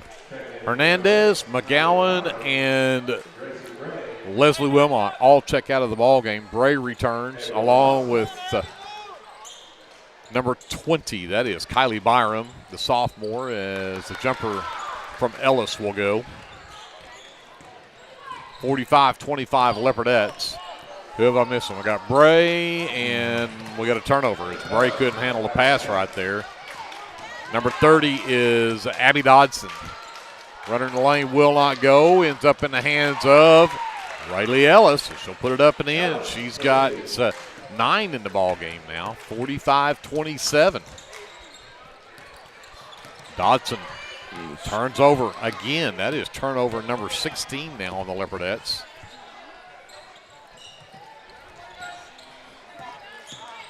Number 14 is Ava Foraker for the Indians. She'll give it up to Smith. Down low to Ramsey. Knocked away by Lopez, but Ramsey tracks it down out in the corner. Ellis gets it back. Takes Bray to the baseline. The floater will not drop, and rebound will be pulled down by Byram. Russell will push it up with 2:15 left in the ball game. 18-point Leopardette lead. Bray left wing. Nearly lost it. Russell got it down to Lopez, short corner left side. Got back out to Cannon. Her three is short. Rebound pulled down by Ramsey, and then great hustle. Gracie Bray reaches in, ties her up, and the possession arrow unfortunately heads the other direction. Dodson checks out. They bring Ava Hassler back into the ball game.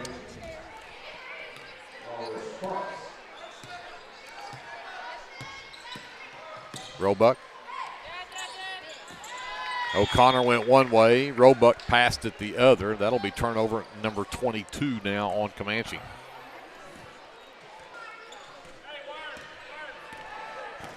So here comes Cannon Russell. Sends it left side. Hassler, and she lost it. Bray nearly got it back, but Roebuck's going to end up with it. And they'll let her have the left-hander at the other end. She's got 14 now in the ball game. 45-29, that leads down to 16. A minute and a half to go in the ball game. Lopez at the high post went to go to Russell, and Leopardettes have done nothing but turn the ball over here the last four possessions. They're just rushing everything, and Comanche, to their credit, I mean they're pressuring out and getting in passing lanes, and so it's causing the Leopardettes some problems down the stretch here. A little 6-0 run for them after the Leopardettes had a 22-point lead. And then Russell comes away with the steal against Roebuck. Can we slow it down? A minute to go. Bray into the left corner. And no, we're going to turn it over again as Byron throws it away, and Roebuck's going to get another left-hander at the other end. Yeah. Timeout called by Comanche. 45-31, a 14-point Leopardette lead, and he calls the timeout just to get the sub in the game. That is Ava Foraker, who has returned. Yeah, Charles Haitley used to, you get at this point and he'd holler, hoot owl, hoot owl. And that was their spread offense. And so Leopardettes are going to try to play keep away here and run off his final 30 seconds here and put another one in the win column. They're up by 14. Russell cannot get away. All kinds of foul. The officials are trying to just let them play here and let this play out. Now call the jump ball here, and Leopardettes do have the possession there with 22 seconds left. Russell will get it to backcourt. She'll run off as much of that 22 seconds as she can back there probably. Back over to Bray, back out to Russell. And this time they'll call the reach in on Cassidy Smith, her second. Only the second team foul. Oh, no, third team foul. My apologies. Now Russell with under 10 to go. And they'll back off and let her just take it. So Leverdettes will improve to 8-2 on the season. They protect that number 13 ranking that they earned yesterday. And go to 8-2. The Lady Indians will drop to 2-6. And again, the Leopardettes, depending on how it falls, but they will play Hera either at they play Pauls Valley, or Plainview rather. They'll either play them at 6 o'clock Thursday night, or they'll play them at 10 o'clock Thursday morning. Again, depending on what the weather decides to do. With that, we'll send it back up to JD, take a timeout. We'll figure out our officially unofficial stats for this one and get you set up for the boys game right after this on KBLP. American Exchange Bank, right here in Lindsay, is a locally owned and operated community bank that believes in just that, you, a community of fellow leopards. We love our customers. We feel very grateful for each one. So if you are looking for a safe place to put your money, need help achieving that next dream project, or are simply looking for a different banking experience, give us a call at 405-756-3101. We look forward to serving you each day. Member FDIC and Equal Housing Lender. Lindsay Municipal Hospital is dedicated to providing quality service to our local community, and we're wishing our Leopards and Leopardettes a healthy and successful basketball season. Go Leopards!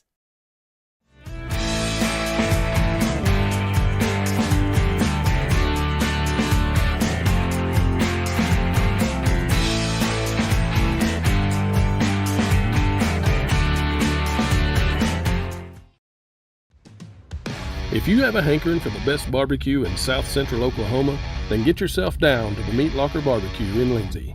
Every Monday, Thursday, and Friday, located just off of Highway 19, 106 Northwest 40. At the Meat Locker, we work hard to bring you the most consistent, delicious, slow-smoked barbecue around at a price that won't break the bank. And don't forget, we cater too, and we'd love to do the cooking for your next event. So come see us or give us a call, 405-428-1198. And visit our new website at meatlockerbbqok.com for the latest Meat Locker merchandise. We're proud to sponsor this broadcast of Lindsay Leopard Athletics and want to wish all the students, faculty, and staff a successful year.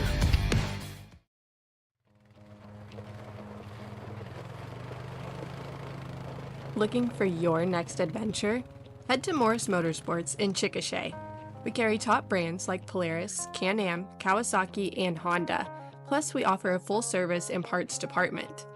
Whether it's ATVs, side-by-sides, motorcycles, or accessories, we've got what you're looking for. Visit morrismotorsports.com or give us a call at 405-224-6113. At Morris Motorsports, we don't just sell machines, we sell fun.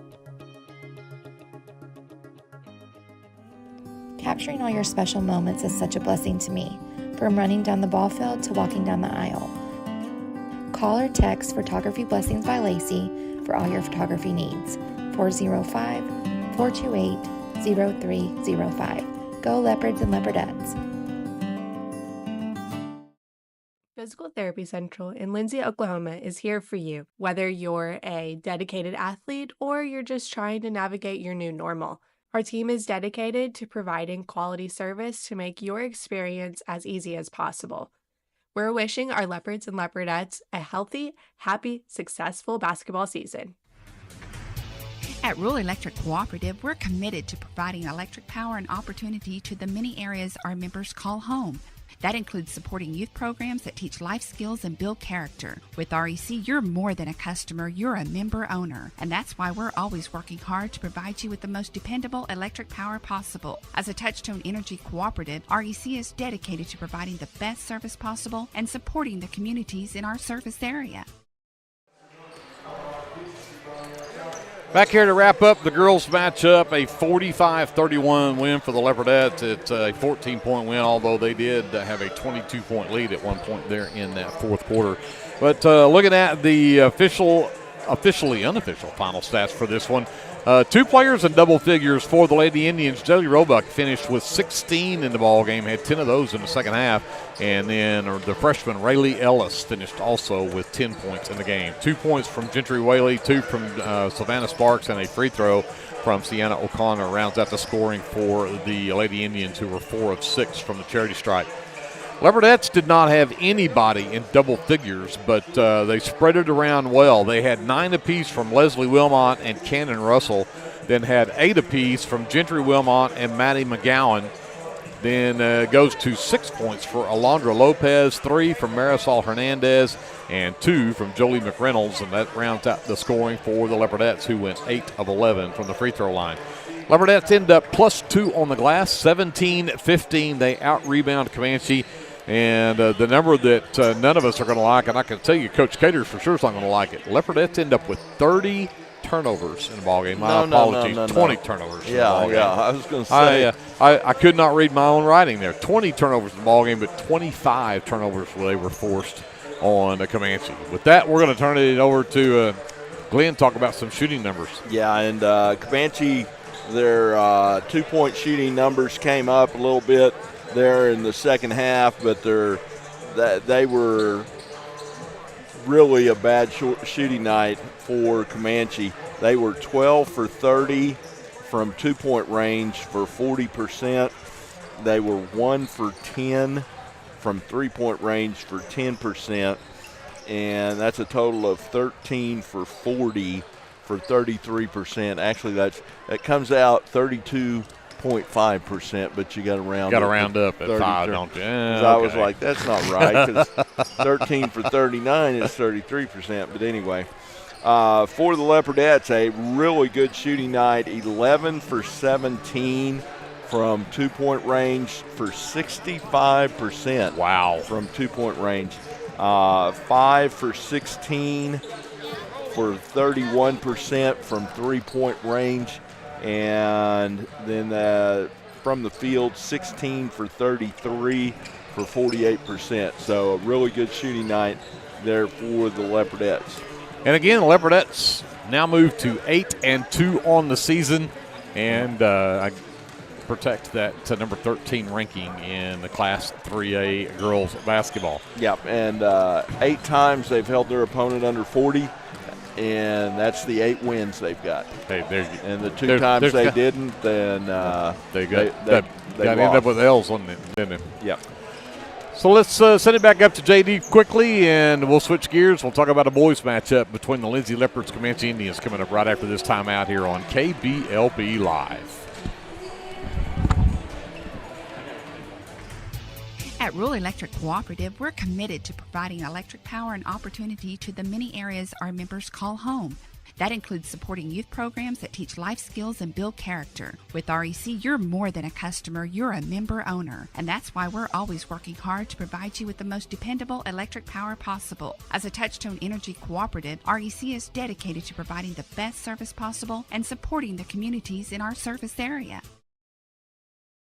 If you need local trash pickup with quality service at a fair price, call Red Dirt Waste Services today at 580-432-5697. Red Dirt Waste Services is locally owned and operated, offering household, residential, and light commercial trash pickup in Lindsay and surrounding areas, including Ellick, Bradley, Bray Doyle, Cox City, Elmore City, and Foster. Red Dirt Waste Services does household cleanouts too, and they offer 96-gallon poly carts and dumpsters. Bagged, loose, or heavy items, doesn't matter, they'll come get it. Red Dirt Waste Services even offers valet service, so you don't even have to take your trash to the curb. Schedule your weekly pickup today by calling 580-432-5697. Stop paying more than you have to for quality, dependable, and locally owned trash pickup. Call Red Dirt Waste Services at 580-432-5697. That's 580-432-5697.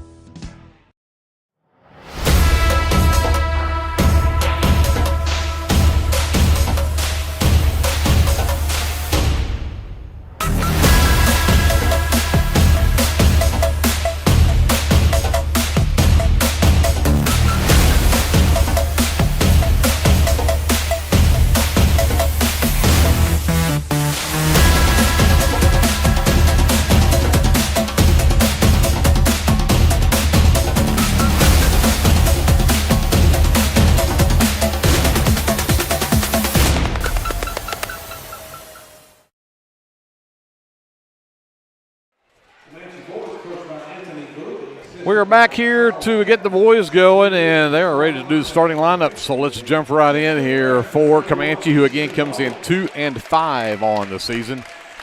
And they will start to number 1, Easton Bowen. He is a 6-foot-tall freshman. Number 2 is Colby Shannon. He's been their stud so far this season. 5'9" senior, one of the 2 returning seniors from last year. Number 5 is the move in from Deer Creek, Giovanni Demery. He is also a senior. Number 11 is senior Peyton Jones. And then to round out the starting 5 will be number 15. That is Bryson Lastly, the senior. Head coach for Comanche is Anthony Bowie, starting his 3rd season as the Indians head coach. Lindsay Leopards come in 5-4 on the season, coming in off that big win off of Davis last Friday night and a 21-point outing from Creed Taylor. Let's hope he is on tonight with another 6-3 night. They'll start at guard, a 5'9" junior. Number 1 is Armando Hernandez. Also at forward will be a 6-foot sophomore, number 2, Isaac Cameron. Just mentioned him at guard, a 5'10" junior, number 3, Creed Taylor. 6 threes against Comanche on a Friday night. I said Comanche at that. Well, it was Davis Friday night. We're playing Comanche tonight, Greg. At forward, number 23, Bryce Cater, a 6'2" junior. Cater also had some threes in that ball game. And then to round out the starting 5 at the post will be the big man, number 34, Gus Torres, the 6'3" junior. Head coach for the Leopards is Devin Terry. He is assisted by Gavin Wilson and Jacob Russell. Greg Peary, Glenn Shoemake here courtside. J.D. Scruggs, Andrew Lyon, Kevin Scruggs up top.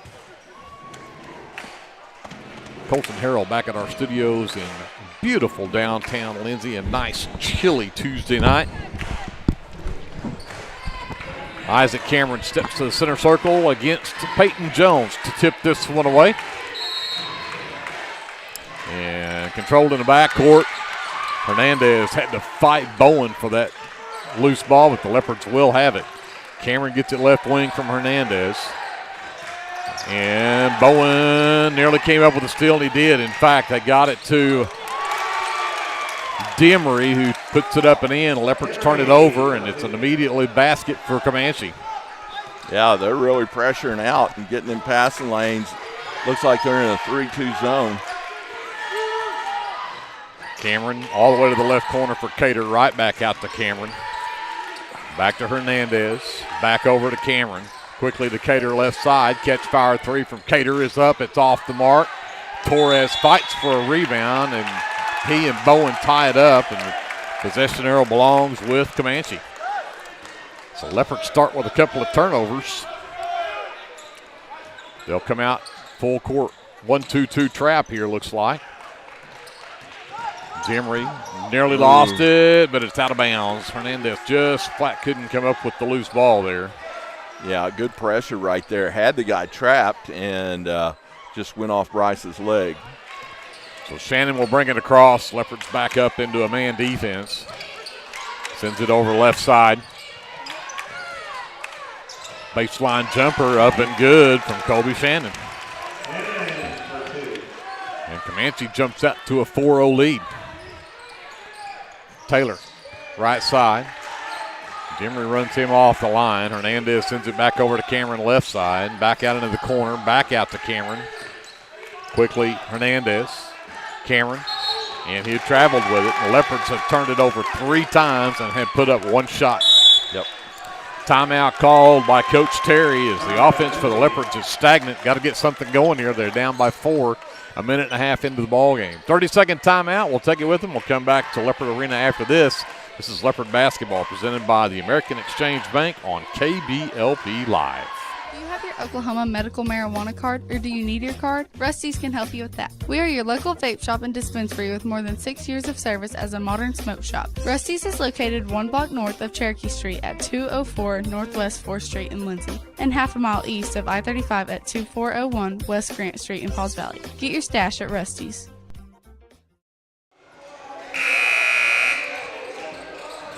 So Leopards start with 3 turnovers in the ball game, and it's led to 4 points so far for the Comanche Indians as they lead 4-0. Leopards stay in that full court pressure. Shannon inbounds to Demery out in the backcourt. They come to trap, gets it back over to Shannon. He'll race up the right side. And nearly another turnover, but the Leopards just can't corral it. Shannon's shot is partially tipped and short, and Isaac Cameron cleans it for the Leopards. Yeah, that's twice we've almost come up with steals on that press. Taylor right wing, all the way over to Cater to the left wing. Back over to Creed. Taylor right three, will not drop. Shannon pulls down a rebound. And here comes the Indians, and again, nearly a turnover. Pass was tipped, but out of bounds. Demery will inbound right in front of the Leopard bench. Gets it out to Shannon between the circles.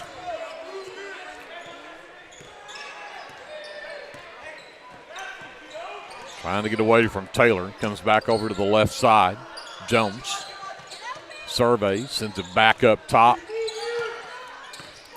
Lastly, sends it back over right side as Bowen picks it back up to Demery. The backdoor cut from Shannon was covered, so they come back to Jones on the wing.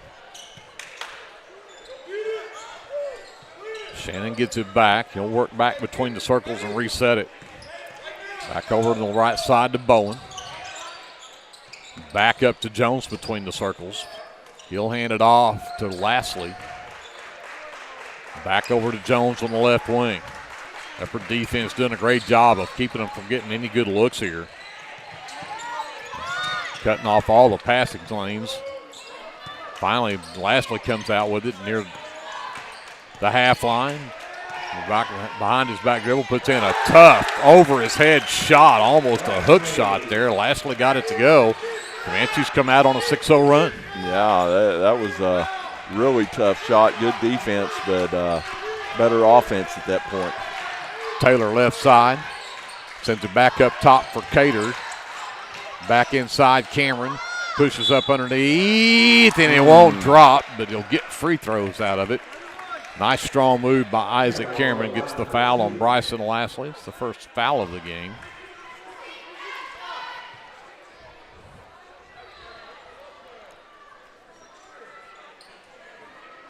Two free throws coming up for the sophomore, Isaac Cameron. Leopards still have that big goose egg on the board. Oh, we need a towel. Need a towel. Got the first one to drop down. The Leopards finally get on the board. They trail 6-1. Scoreboard operator put it on them. Yep.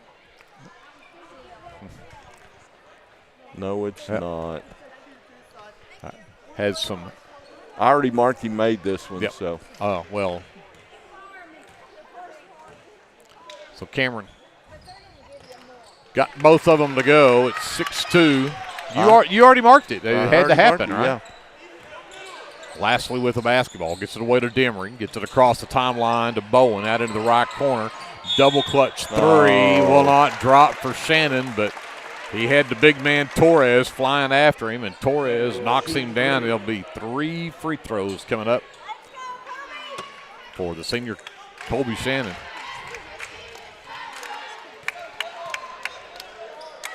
First one on the way is good. Makes it a 7-2 ball game. Comanche has really come out and disrupted this Leopard offense for sure. Second free throw will not drop for Shannon. Number 24 is T.C. Lindsay, who checks in and replaces Peyton Jones for the Indians. Shannon's third free throw will drop. He's got 4 in the ball game, and it's an 8-2 Comanche lead. 4:25 left in the first. Taylor against Shannon on that left side. Back to Hernandez to the high post. No look pass from Torres out to Cater on the right wing, but Demery right in his face. Shannon tips the pass from Hernandez.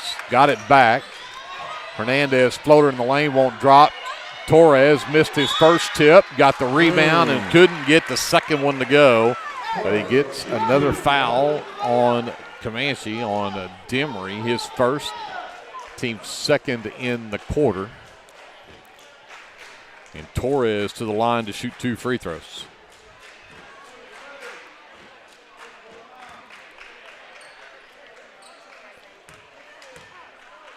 Gus's first one on the way and rims out no good.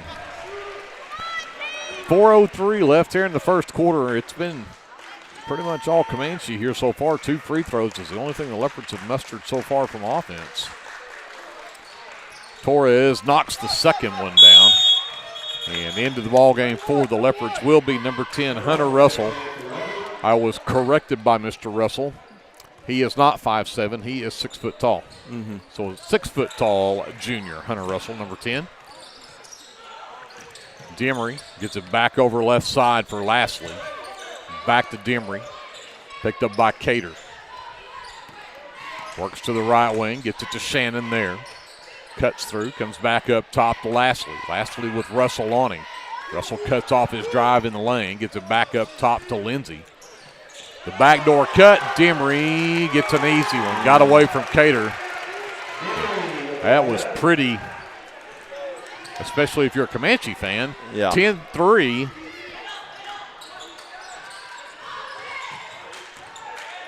Comanche with the lead in the lane. Shot from Hernandez is rejected. Colby Shannon splits a double team and lays it up, and he'll get an and one out of it.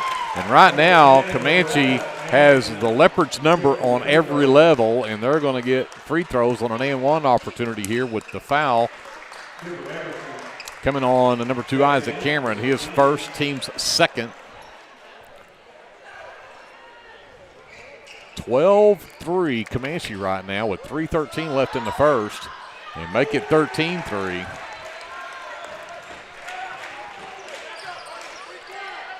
Cater crosses the timeline, gets it back to Hernandez in the center of the floor. Long three from Cater's not there, but Hernandez back out to Russell. His left corner three's an air ball. Cater's underneath to clean it, though, and put it back up and in. Finally get something positive to happen. 13-5, back to a 8-point lead. Shannon to the left elbow, runs right into Hunter Russell, who blocked his shot. Cameron to Cater, top of the key, sends it right side to Taylor. Taylor lobs it to Hernandez in the left corner. Back out to Cater, back over to Taylor. On the backside, nobody picked up Hernandez on the baseline, and Armando with a nice find from Creed Taylor, and the Leopards are back within 6 at 13-7. 2:20 left to go in the first. We'll take a timeout. With a timeout on the floor, we'll come back with more Leopard basketball presented by the American Exchange Bank after this timeout on KBLP Live.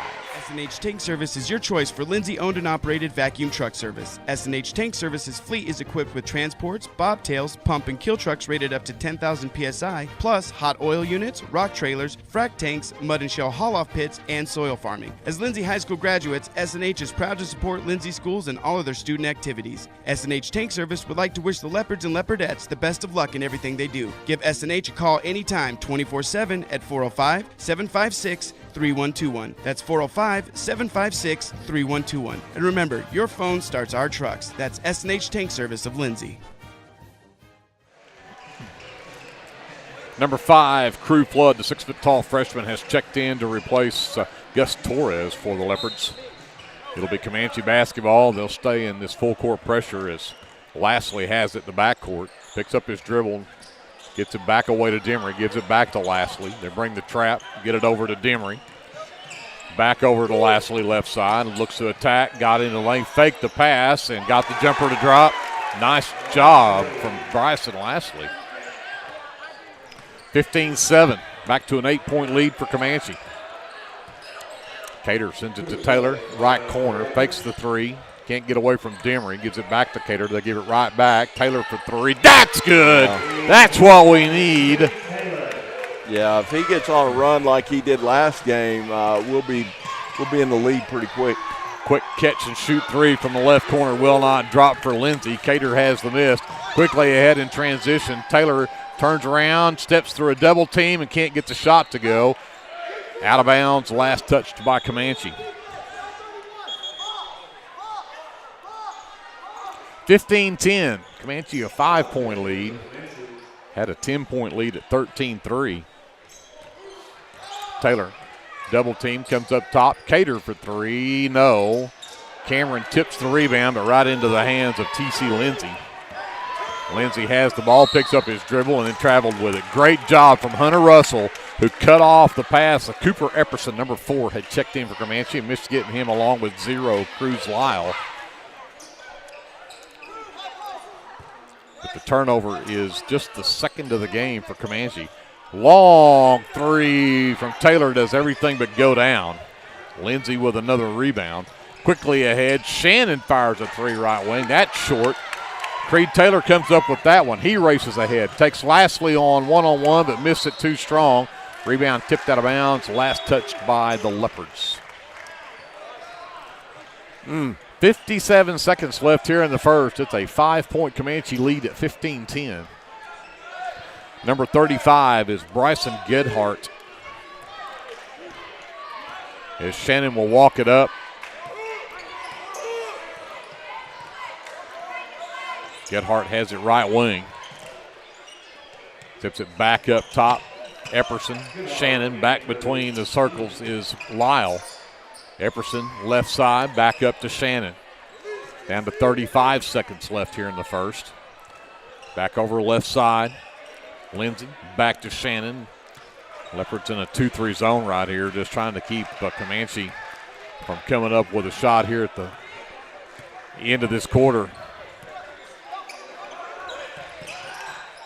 Oh, the Leopards nearly come up with a steal, and they're going to say that they did get Epperson to step, excuse me, that is Cruz Lyle, stepped over the half-court line for an over and back. So the Leopards get the ball back with 13 seconds left off of turnover number 3 against Comanche.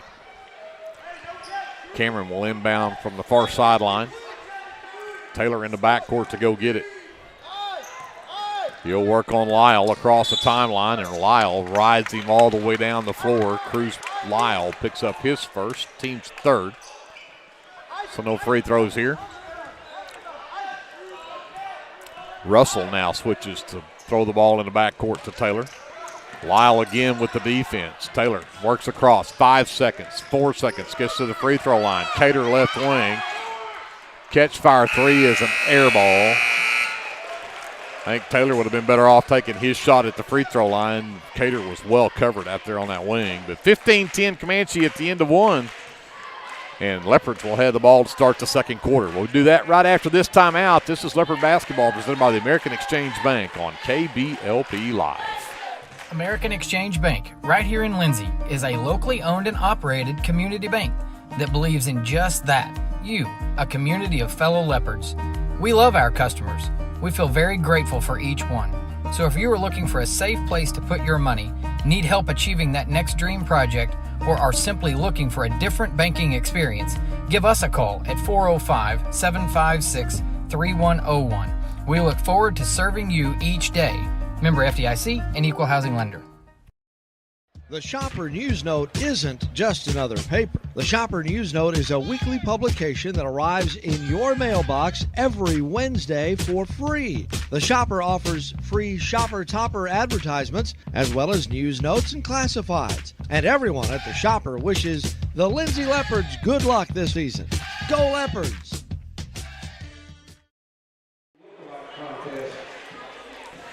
15-10, Comanche with the 5-point lead at the end of one.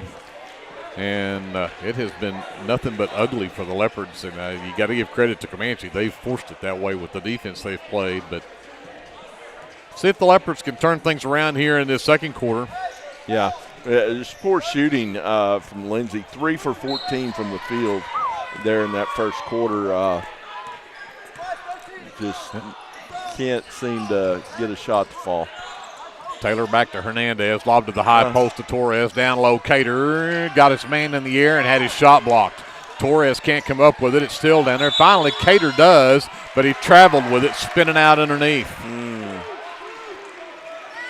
Man, oh man, the Leopards cannot get anything going. Turnover number 5. Here comes Colby Shannon for the Indians. Epperson sets up at the high post, but he'll send it left side to Lyle. Now Epperson between the rings. Back to Lyle. Back up between the circles to Goodhart. Back over to Epperson. Shannon now between the rings. Back over to Lyle, left wing. Back up top. Epperson back over left side.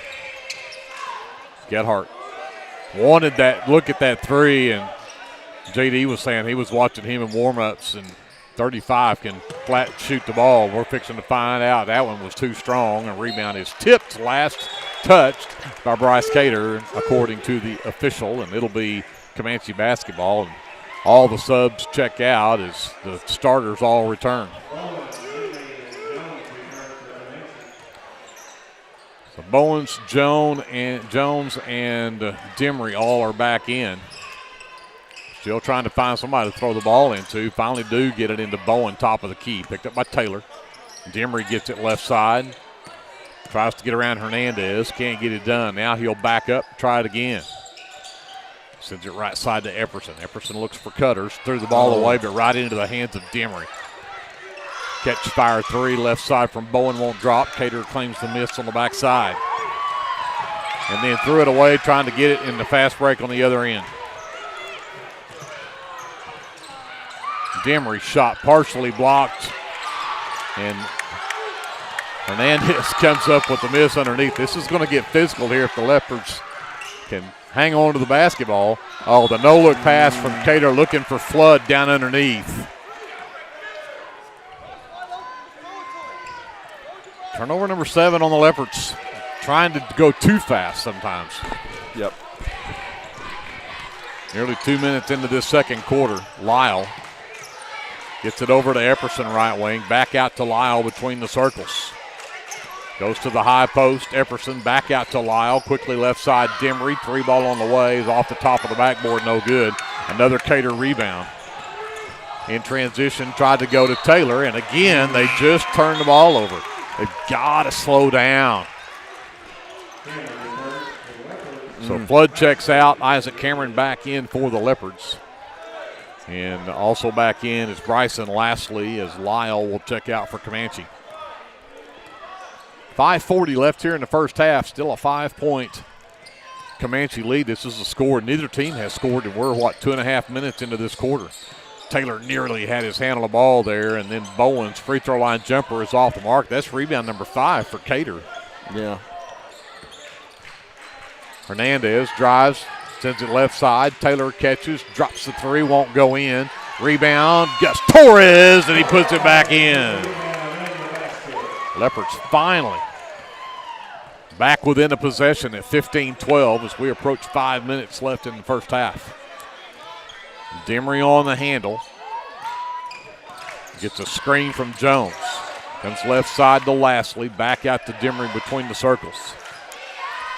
Dribbles right, the backdoor cut. Epperson over Torres. Tough shot, rebound Cameron. Cater quickly over to Taylor. Taylor turns it down to 3, sends it out to Cater. Cater's three from top of the key is too strong. Rebound pulled down by Bowen. Epperson drives up, drops the three. That won't go. Cater claims another rebound. Nearly lost it and then gets pushed from behind. That goes on Easton Bowen. His first is the first team foul here in the second quarter. Cater checks out. Russell returns for the Leopards.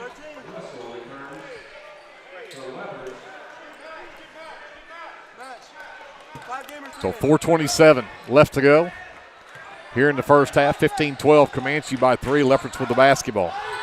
Taylor comes up top to Cameron. Left side to Hernandez. Goes baseline and runs over Bowen and picks up the offensive foul. Hernandez first is the first team foul on the Leopards here in the second. Yeah, just jump, stop, and go up and bump that sucker off the glass. Quickly the other way, Bowen, and Cameron knocks the pass intended for Jones across the way out of bounds. It'll stay with Comanche.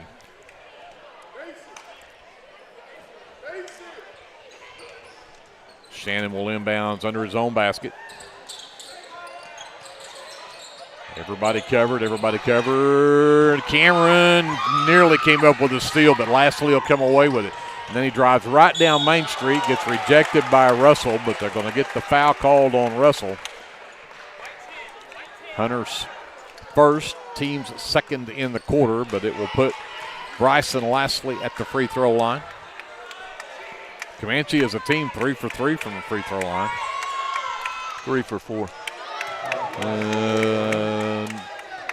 Based on that one, or had they shot 4 before that? I just had them 3 for 3 in the first quarter. No, the guy that. Oh, that's right. He shot 3. Yeah. I can't read my little bitty missed one in the middle of those 3. Lastly knocks the second one of his 2 down, though. He's got 5 in the ball game. 16-12, back to a 2-possession lead now. Hernandez races up on Colby Shannon. Taylor gets it around the Torres screen. Goes back inside to Torres. Nice. Got it in the end one. A great pass on the pick and roll from Taylor to Torres. Demery picks up his second personal. Second team foul, and Torres now back to the free throw line.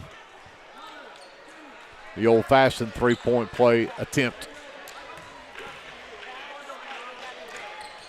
And he's short, but, there is a rebound and putback from Isaac Cameron, and it ties the game at 16. Timeout, Coach Bowie, as the Leopards were down 10 at 13-3 and since have gone on a 13-3 run to tie the game at 16. It's a full timeout. We'll take them with them. Come back after this. This is Leopard basketball presented by the American Exchange Bank on KBLP Live.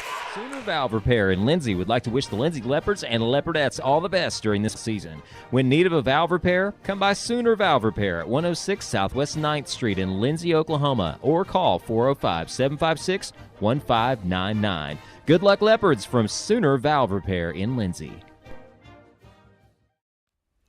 For all your oil-filled electrical needs, call Michael Sharrock with SOS Electrical. SOS is a family-owned business that specializes in oil-filled, industrial, and commercial electrical construction and maintenance. No job is too big, no job is too small. Give SOS a call at 1-405-428-1944 today. Good luck, Leopards!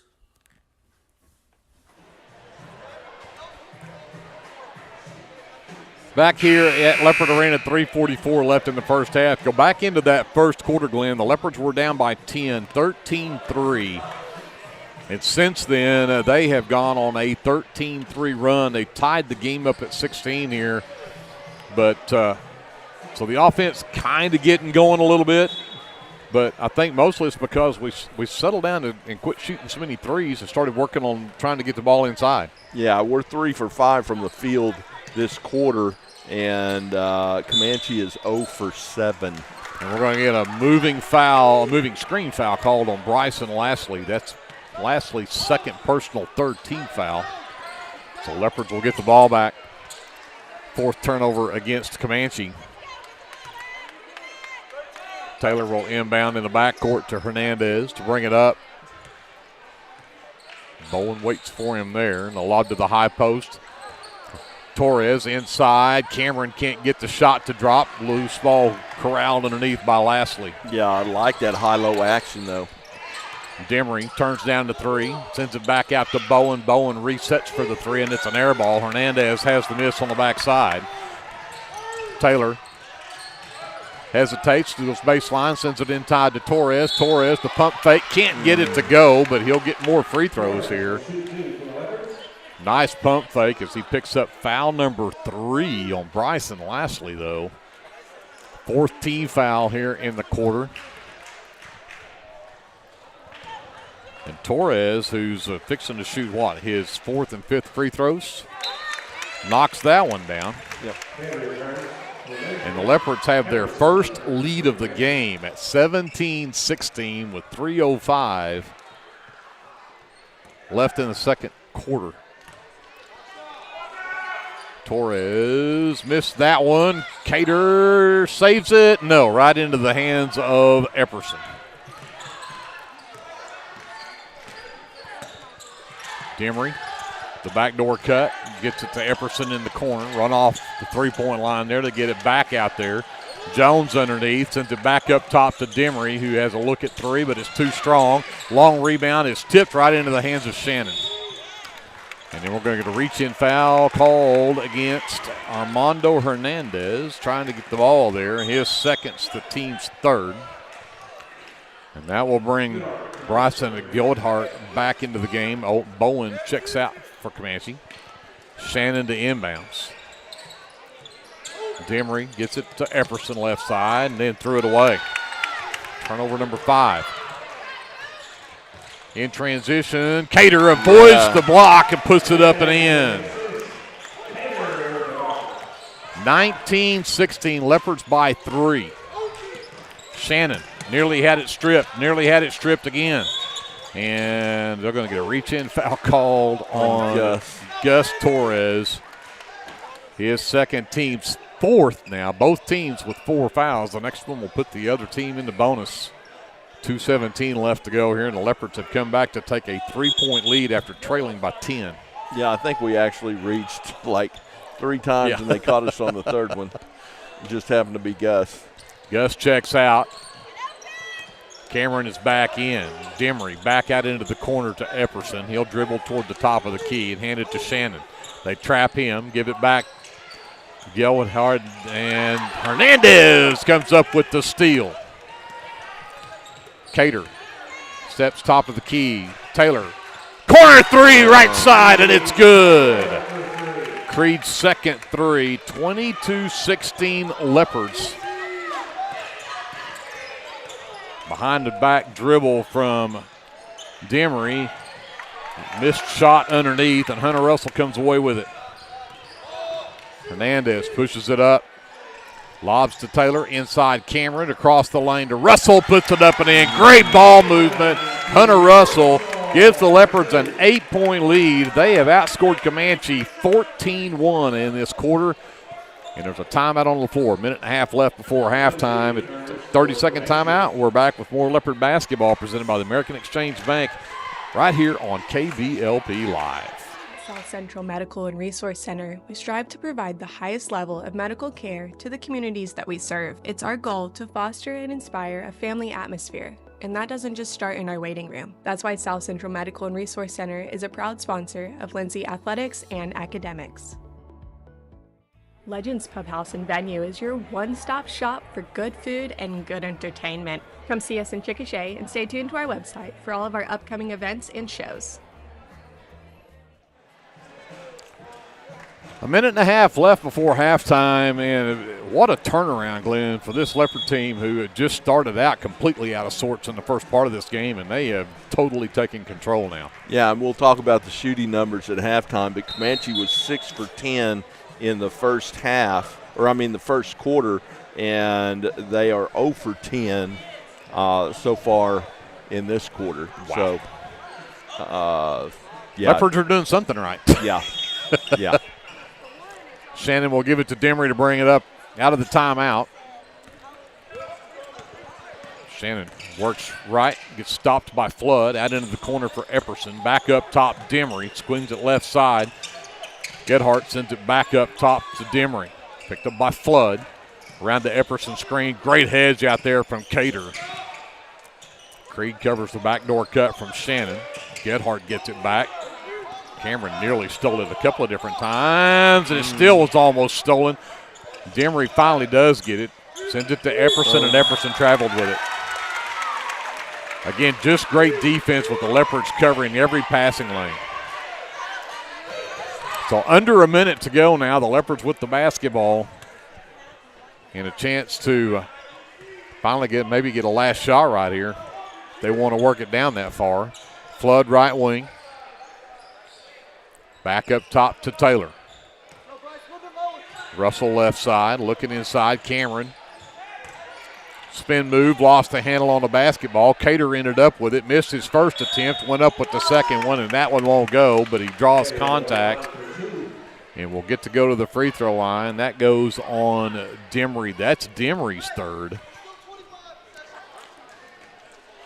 36 seconds left, but that is team foul number 5, so the Leopards will be in the bonus for 36 seconds anyway. As free throw number 1 on the night from Bryce Cater will drop in for his 5th point of the half, pushes the Leopard lead up to 9, their biggest of the game. And can't get it in double figures. Creed Flood keeps it alive for the Leopards, and Isaac Cameron does a great job of bouncing it off of T.C. Lindsay out of bounds to keep the possession alive for the Leopards. Not sure Lindsay real happy about how he got hit with that, or where, should say. Yeah. And Taylor saves it from going out of bounds. Gets it right back from Russell. Taylor's three from the right corner is good. His third of the half. 28-16, Leopards by 12. In transition at the other end. Cannot get the shot to go. Foul called on number 10, Hunter Russell's his second. That is the 5th on the Leopards, but that will put Lindsay at the free throw line to shoot 2. 19 seconds left before halftime. Lindsay knocks down the free throw. Glenn's already pointed out that they have not had a field goal in this quarter. That is their second of 2 free throws that they've knocked down. Now 3 of 4 for the only 3 points they've had in this quarter. Cuts the Leopard lead back to 10 as number 4, Maverick Dodson, the 5'9" junior, checks in. Dodson had a huge JV game. I don't remember how many threes he knocked down in that game. Taylor with 10 seconds left. Send Crew through the lane. Look to post Cater up underneath. Taylor for 3. It's good at the buzzer. Creed with his 4th 3 gives the Leopards a 31-18 lead at halftime. 31-17 lead. 18. Should be 18. They only have 17 on the scoreboard. Yeah. I may have to check on that. We'll come back with our officially unofficial stats from the first half. Right after this, this is Leopard basketball presented by the American Exchange Bank on KBLP Live. The team at Streamline Services contributes a great deal of their success to hard work, experience, and above all, a positive health and safety protocol. There is every reason they should be your next phone call for any of your oil and gas swabbing needs. Give Austin Smith a call today at 1-405-756-7763 to see how Streamline Services can help with your project while ensuring safety and professionalism without sacrificing quality work being done. Everyone at Streamline Services wishes the best of luck to everyone at Lindsay Public Schools this year. Go Leopards! Are you tired of doing laundry? Give Sunshine Suds a call and let them do it for you. Sunshine Suds will wash and fold your clothes, and they also offer dry cleaning. Sunshine Suds also does quilting and alterations. Load up that laundry basket and head to Sunshine Suds, located at 107 Southwest 2nd Street in Lindsay, Oklahoma, or give them a call at 405-756-2850. Super C Mart in Lindsay is proud to cheer on our Leopards and Leopardettes. Come see us for all your game day snacks, or bounce back from a late night of Leopard basketball with one of our goodies from the bakery section.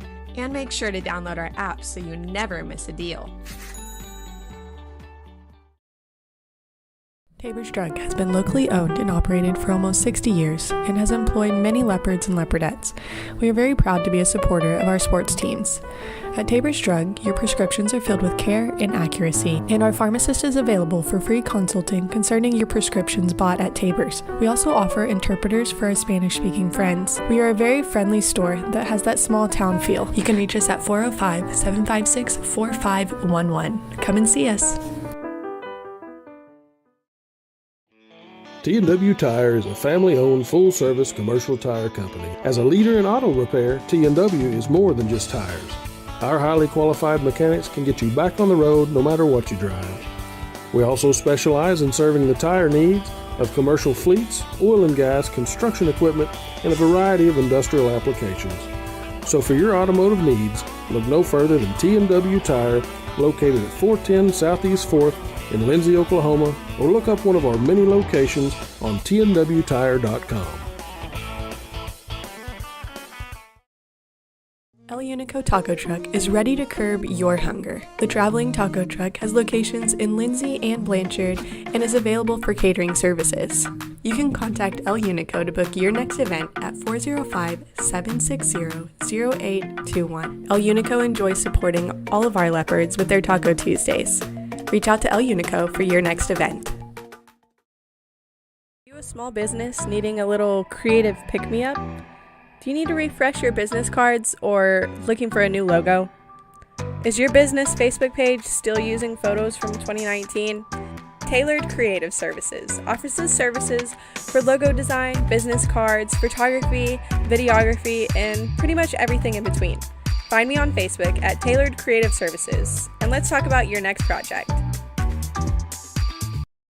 For over 68 years, Winans Funeral Home in Maysville, Oklahoma, has been serving families in the area during their greatest time of need, the loss of a loved one. We treat each family as if they were our own and consider it a true calling to minister to each and every family that calls upon us. We don't take caring for your loved one and your family lightly. Your care is important to us. Call on us 24 hours a day, 7 days a week, where our staff can assist your family with immediate need with the loss of a loved one, pre-need arrangement planning, pre-need burial insurance, along with questions regarding funeral burial trust accounts, Veterans Administration, and Social Security benefits questions. Myself, John W. Williams, Teresa, and Claudia are well experienced in these areas and will be more than happy to assist you in any way we can. Winans Funeral Home in Maysville, where you are family. American Exchange Bank, right here in Lindsay, is a locally owned and operated community bank that believes in just that, you, a community of fellow leopards. We love our customers. We feel very grateful for each one. So if you are looking for a safe place to put your money, need help achieving that next dream project, or are simply looking for a different banking experience, give us a call at 405-756-3101. We look forward to serving you each day. Member FDIC and Equal Housing Lender. We're back here at halftime at Leopard Arena, tumbling by Sid out here entertaining us at halftime. And saw some other tumblers that and cheer that was out here at halftime of the girls' game. Didn't get a chance to talk about them a while ago, but enjoyed the entertainment here at halftime. The Leopards trailed by 5 at the end of the first quarter. It was 15-10 Comanche. Comanche jumped out on a 6-0 run, had the Leopards number. The Leopards were down 10 at 13-3 in that first quarter, and then they've been on a tear since then, and they now have a 31-17 lead here at halftime, up by 14, which is their biggest lead of the game, by the way. Let's talk about the stats for the first half. For Comanche, they are led by Colby Shannon. He has 7 points in the first half, 5 from Bryson Lashley, 4 from Giovanni Demery, and then a free throw from T.C. Lindsay rounds out the scoring for Comanche. They were 5 of 8 from the free throw line. 2, 4, 5, 6. Okay, I'll make sure that's right. For the Lindsay Leopards, a player already in double figures, Creed Taylor, 4 threes in that first half. Remember, he had 6 against Davis on Friday night, and he's already got 4 here tonight against Comanche. He's got 12 to lead the way for the Leopards. 6 from Gus Torres, 5 from Bryce Cater. Cater's got 7 rebounds to go along with those 5 points here in the first half. 4 points from Isaac Cameron, and then 2 apiece from Armando Hernandez and Hunter Russell rounds out the scoring for the Leopards. They were 5 of 9 from the free throw line. 20 rebounds in that first half for the Leopards, 7 for Comanche. And so the Leopards big time owning the glass there in this first half. 8 turnovers for the Leopards and 7 for Comanche from the turnover stat. And with that, we'll go talk to Glenn. We're going to find some interesting numbers. Yeah, Comanche, who started out 6 for 10 from the floor in the first quarter, go 0 for 10 from the floor in the second quarter. So wow. Total numbers 6 for 12. They end up 6 for 12 from 2-point range in the first half. 0 for 8 from 3-point range for a total of 6 for 20 for 30% from the field. For Lindsay, great shooting from them. Even, they were 3 for 14 the first quarter, but they end up 8 for 12 in the second quarter from the floor. So they end up 7 for 13 from 2-point range, 4 for 13 from 3-point range, for a total of 11 for 26 for 42%. So Creed Taylor's 3 threes right there in the second quarter really buoyed that offensive comeback and stretched them out to the lead they're in right now. Yeah, again, it's just been a big run here for the Leopards. Again, they were down 15-12, and actually were down 16-12, and then went on a run. They went on a 12-0 run to take it to a 12-point lead at 28-16. And then stretched it out to this 31-17. We were saying it was 31-18 is what we felt like the score was. It turned out that the 2 free throws that T.C. Lindsay shot right there at the end of that second quarter, that his foot was on the line on one of those free throws. They did not allow that free throw, so that was the reason that went from 18 to 17 here at halftime. But those are your officially unofficial stats from the first half of this one, and the Lindsay Leopards again with a 14-point lead. Comanche does have the ball to start the third quarter. In case you missed it earlier, the Lindsay Leopardettes came up with the win over Comanche earlier tonight, 45-31. Again, another game that was not very pretty at all. No. The Leopardettes with 20 turnovers in that ball game, and they, of course, forced 25 against Comanche, but nobody in double figures for the Leopardettes, but Cannon Russell with 9, Leslie Wilmot with 9, Maddie McGowan and Gentry Wilmot both had 8 to lead the way for the Leopardettes, but they also pick up their 8th win of the season, go to 8-2.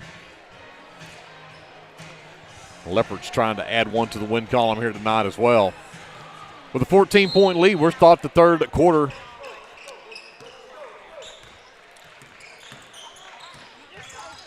Demery takes Hernandez into the lane. Nice free throw line jumper from Demery to start things out. They trap Taylor in the backcourt, gets it away to Cater, goes back over to Taylor. Back to Cater to the left side, all the way across. Torres sends it to Cameron. Cameron over the front of the rim, puts it up and in. Nice ball movement to get an easy one in there for Cameron. Yeah, they didn't sprint back after the press got broke. Demery trapped, knocked loose by Hernandez. 3-on-1 break. Hernandez over to Cameron. Cameron lays it up and in. 35-19. 16-point Leopard lead. Demery, left side Lasley, trapped. Can't get the ball. Another turnover. Leopards come up with the steal. Hernandez sends it over to Taylor. Run off the three-point line, lobs it underneath for Cater. Cater turns around, put it up short, got his own miss, went up second time. That one's off. This time Torres comes away with it, goes back to Cater. Cater got a third opportunity. He makes that one work. He's killing our shooting percentage, though. 37-19 Leopards. Again, they come out and trap Lasley. Ball loose, but they're going to call the foul. Actually called a timeout. Bowie called the timeout before they could lose another one there. 6:35 left, 37-19 Leopards. Looks like a timeout. We'll come back to Leopard Arena after this on KBLP Live. Are you caring for an aging parent or other loved one at home? It's important to know you're not alone. Hi, this is Connie Upton with Abiding Home Health. The people we serve have a variety of needs, of acute illnesses to individuals who require health care assistance to live independently at home. Our goal is to make a difference in the short and long-term care of each patient. For more information, visit us online at abidinghomehealth.com. Abiding Home Health, creating personal, positive changes and transformations. For all your construction needs, give Brad Taylor a call with B&S Construction at 1-405-428-0039. B&S Construction specializes in concrete pads, sidewalks, and metal buildings of all sizes. Call Brad today for a free estimate. The crew at B&S Construction would like to wish the Leopards a safe and successful season. Go Lindsay!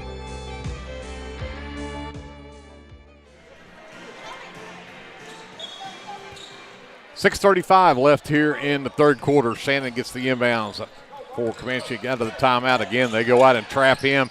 He'll throw it to Jones, who flips it out to Demery, right back to Jones, and then out to Shannon. It's like hot potato. Nobody wants the ball. Shannon looks to penetrate, drives down, spins around, has it knocked loose by Torres, but right into the hands of Epperson, and then Cater will block the pass and then tie it up. Really was thinking that might have been a foul on Cater, but he escapes with just a tie ball, and the Leopards will get it off of what now will be the third turnover here in the quarter already for Comanche. Hernandez to Taylor left side. They'll trap him, and he lost the ball. Got a dose of their own medicine. Yep. Shannon races the other way. Dumps it to Lashley in the corner. Back to Shannon on the wing. Turned down the shot. Stripped from behind by Cater. Cater to Taylor. Taylor, left-hander won't go. The follow from Hernandez won't go. The follow from Cater won't go. Cater gets it again. Backs under. That one finally will go. Cater in double figures in rebounds with 11 now and 9 points. And the Leopard lead their biggest at 20. Cater for three left wing. Yes, count it. Bryce Cater. Double-double. 42-19. Leopards by 23. Demery trapped. All the way to the baseline for Shannon. Jumper too strong. Rebound, Cater. Of course. I'm running out of room to put his rebounds. He'll get it. Stops. Three ball on the way, and it's good. Cater is feeling it. He's got 10 points in the quarter, 15 in the ball game. 45-19 Leopards as we go under 5 left in the third. Epperson around Cameron, took it right at Gus, but put it up and in. Nice move from Epperson. 45-21. Leopards the 24-point lead. Cater feeling it. That one rims out. Torres out to Hernandez. Hernandez down the lane. Scoop shot won't go, and then knocked out of bounds. They say last touch by Shannon. Flood and Russell will return for the Leopards. Taylor and Cameron will sit. Demery also checks out for Comanche as Easton Bowen, number 1, returns. Hernandez looks to inbounds. Got it out to Torres. They work it back around. Cater straightaway three won't drop. Rebound corralled by Easton Bowen. Epperson ahead in transition, and the reverse layup too short. And Torres tipped it twice to himself, but then they're going to call a foul. And that will go on number 11, Peyton Jones, his first, team's first here in the third quarter. Yeah, Gus got the worst end of that. I think he got slapped upside the head. Yeah. Flood to inbound, gets it to Hernandez. Got it to Gus. Trapped, Hernandez ahead to Flood. Got Russell coming the other way, but Flood's pass a little too strong and off the mark. Leopards with their 10th turnover of the game. Halfway through this third quarter, it's 45-21 Leopards. Lashley on the handle. Spins in the lane, steps back, throws down. Gus Torres steals it away. Hernandez holds up. Crosses the timeline with Shannon on him. Flood gets it right wing. Cater right corner, drives baseline, takes it against a double team. Won't get the shot to drop, but gets to go to the free throw line. Epperson picks up the foul. His first is the team's second in the quarter. But Cater goes to the line to shoot 2. First one on the way, it's good. He's taken 9 shots from the field this quarter, and Comanche's taken 3. Wow. He's taken more than the whole Comanche team. 3 times as many. 1 for 2 at the line for Cater.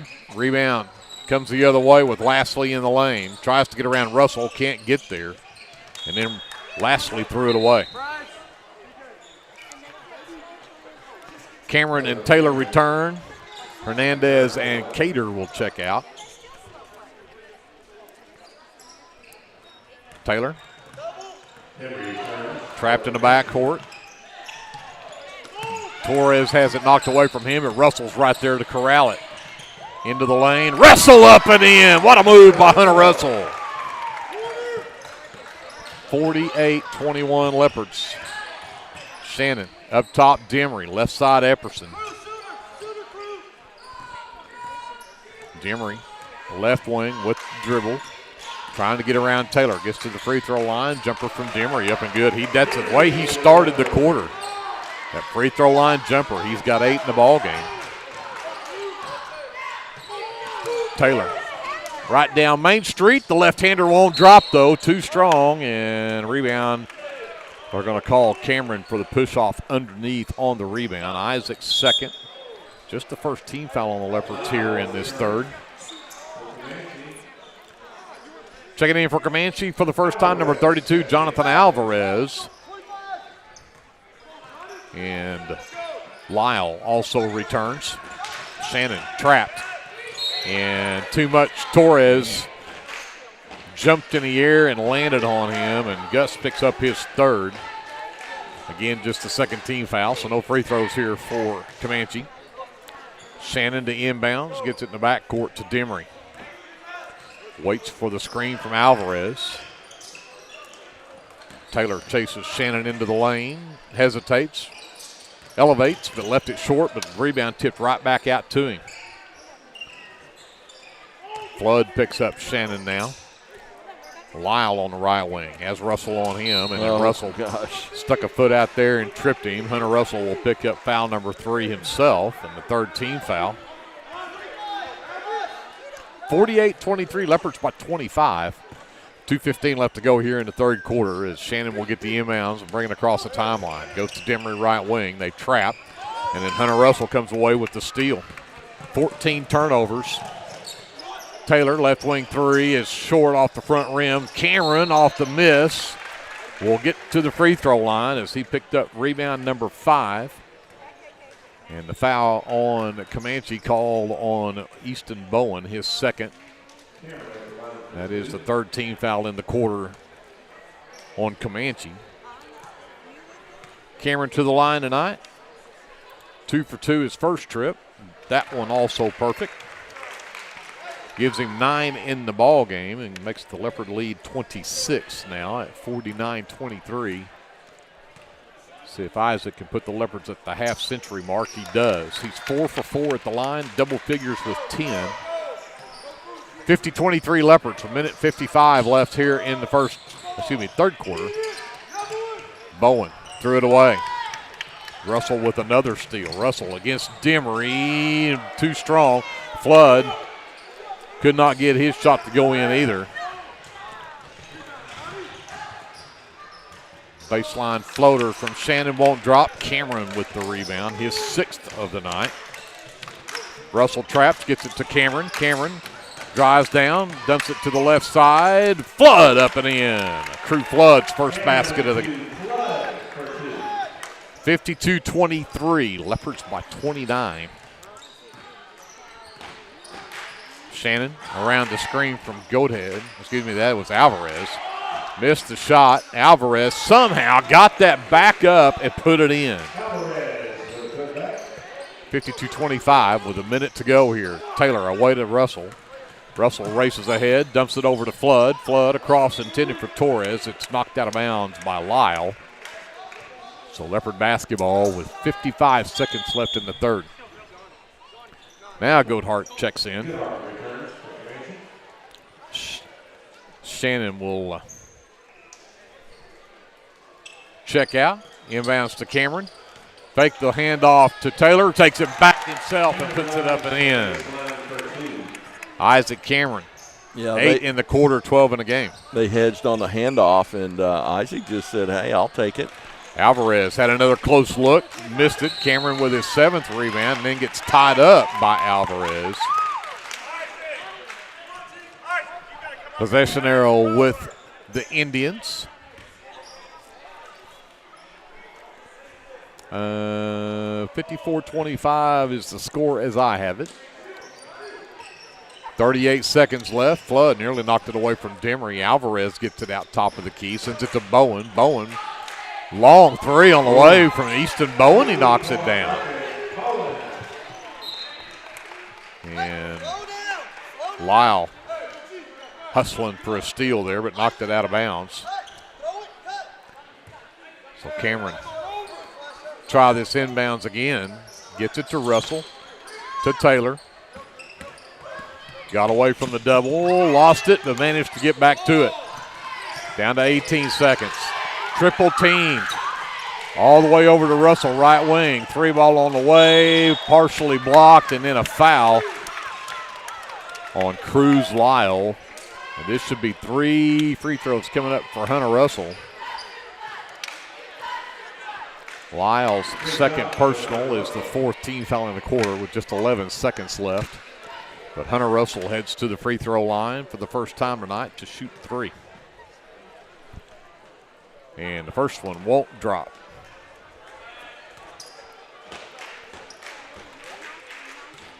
That is one area we haven't done very well at tonight. Yep, missed the second one as well. Yeah, we were, 5 for 9 in the first quarter and first half, yeah. Or first half, rather. He does finally get the third one to drop. 55-28 Leopards. Comanche with 5 seconds left. Demery drives down, sends it back up top. Bowen, Goathart, 3 left side, too strong, and that'll be it.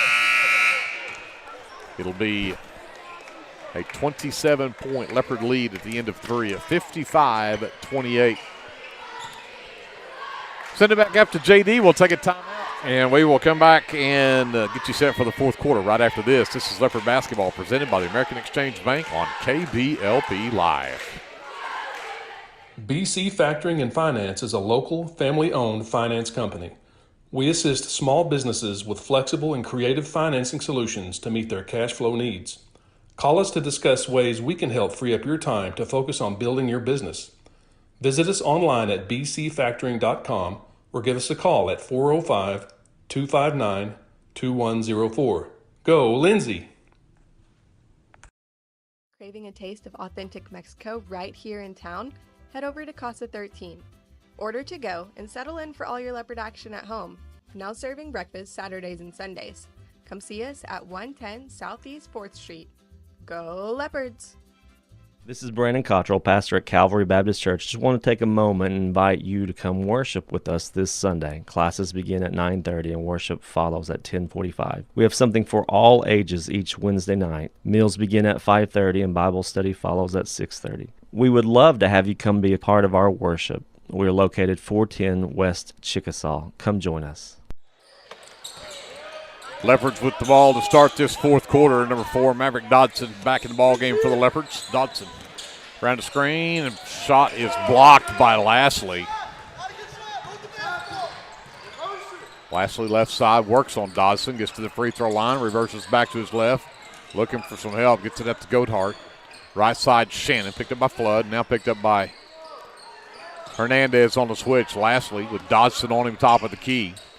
Flips it to Shannon. Shannon runs right into Dodson, and then Cameron tips the pass that was intended underneath for Jones, but it's bounced on the baseline out of bounds. It'll stay with Comanche.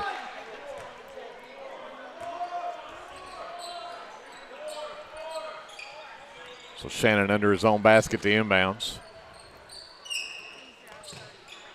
Lob it all the way up top to Goathart. Dribbles right, comes back left. Sends it over to Lashley. Double team.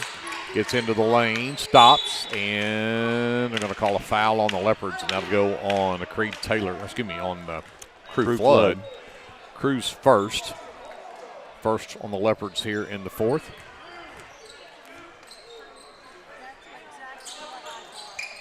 Shannon inbounds to Lashley. Left corner. Picked up by Flood. Back up top to Peyton Jones. Back over to Lashley. Trying to get away from Flood. Right into the lane. Floater up and good for Bryson Lashley. 55-30. Leopards with the lead. Dodson back out to Hernandez. Waits on the Cater screen. Comes over to Cameron. Cameron to Dodson left wing. Back up to Cater between the circles. Flood right wing. To give and go, and could not ever corral that pass. The Leopards turn it over for the 11th time. Demery will return for the Indians. Goathart will check out. So Shannon will bring it up. Indians. Screen from Jones. Sends it to Demery left side. Back to Lastly, top of the key. Goes to work on Cater. Back over to Shannon. He's open left wing, and it's good. Colby Shannon for three. He's in double figures with 10 now. 55-33, 22-point Leopard lead in transition. Dodson can't get it to go. Bowen ahead, turned it over. Great play by Hernandez to steal that one back. Dodson for three, left corner, skips across, no good. Flood with the rebound. Cater, top of the key for three. That skips out, no good. Jones will come up with that one. Lastly, tried to go baseline. Cameron cut him off, and then ball is loose. Last touched. Oh, they're going to call a foul on Hernandez over there. His third, team's fourth.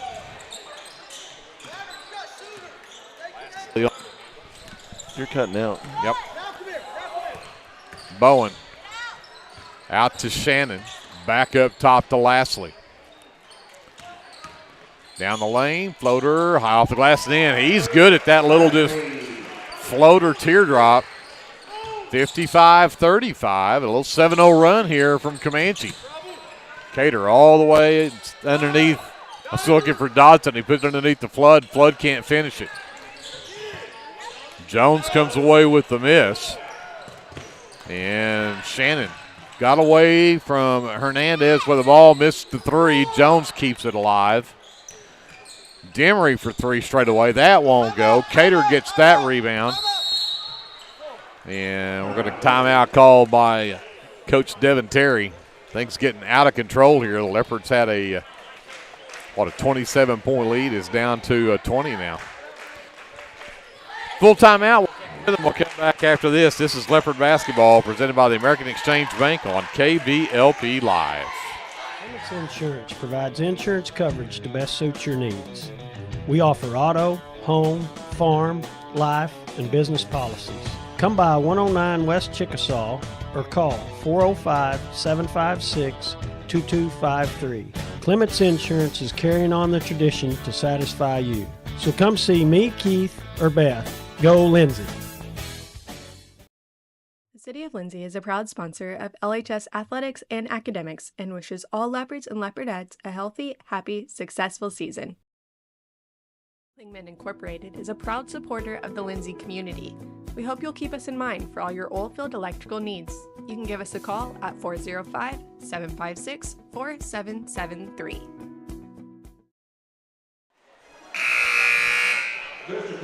4:53 left to go in the ball game. The Leopards had a 29-point lead at one point, had 27 at the end of the third.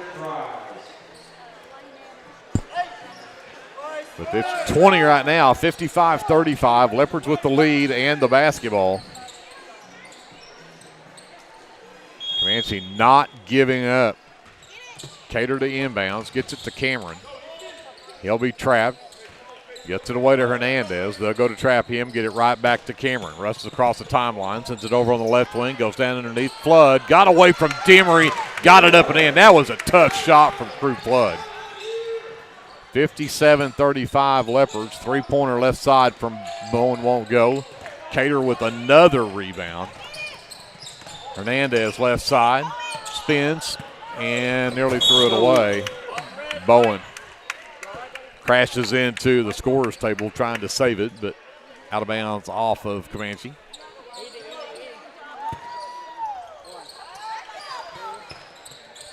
In the backcourt, Cameron will get the basketball and then gets landed on by Peyton Jones. That'll be his second. Just the first team foul here in the fourth quarter on Comanche. They are absolutely making the Leopard's life miserable trying to get that ball in bounds. Cater still looking. Finally lobs it to Hernandez. Gets away from Bowen, gets it across to Cater. Cater all the way over to Dodson.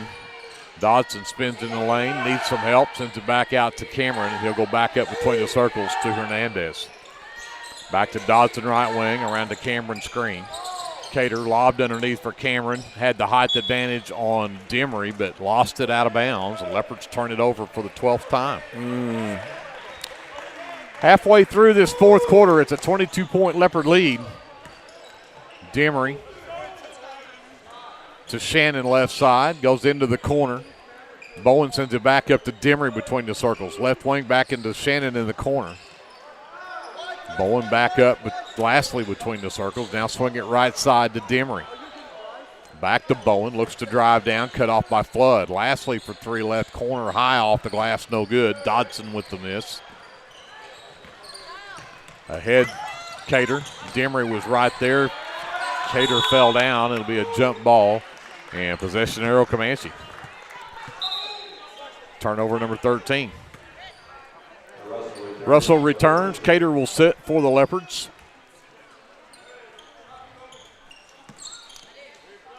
Bowen will bring it up. Lastly. Picked up by Flood. Back to Bowen between the circles. Back over to Lastly. Looks to penetrate. In the lane, Demery, tough shot. Got it to go anyway. 57-37. Leopards still with a 20-point lead. We go under 3 minutes left. Russell races into the lane, sends it out to Dodson. Catch fire three from Dodson's an air ball. Jones with the miss. Quickly to the floor, Demery. Shannon, dead run off the glass and in. That was tough to control that at full speed. 57-39, the Leopard lead is down to 18. Hernandez ahead. Flood takes it right at Shannon, blocking, or not Shannon, that was Peyton Jones. He'll get the and one.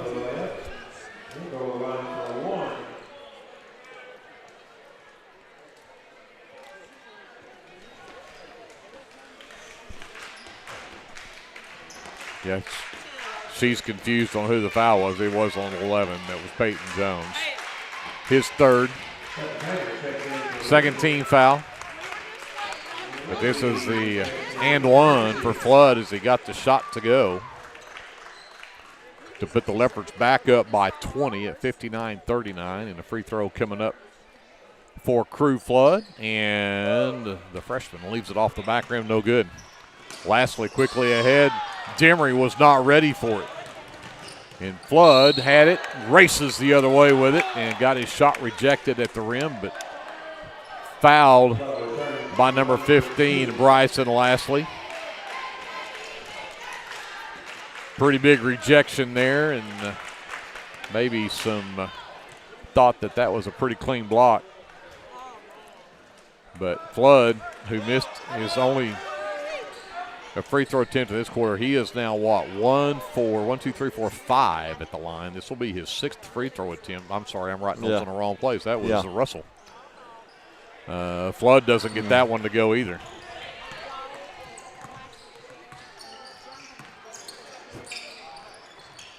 Shannon up top. Bowen all the way to Lastly, the corner. Oh, great play by Hunter Russell. Blocked it as he flew by.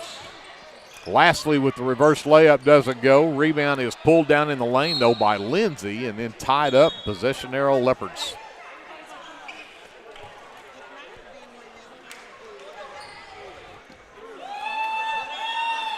Number 15, Reed Dorman, the freshman, checks in for the Leopards, along with number 33, Cade Williams. And number 32, Dutton Taylor.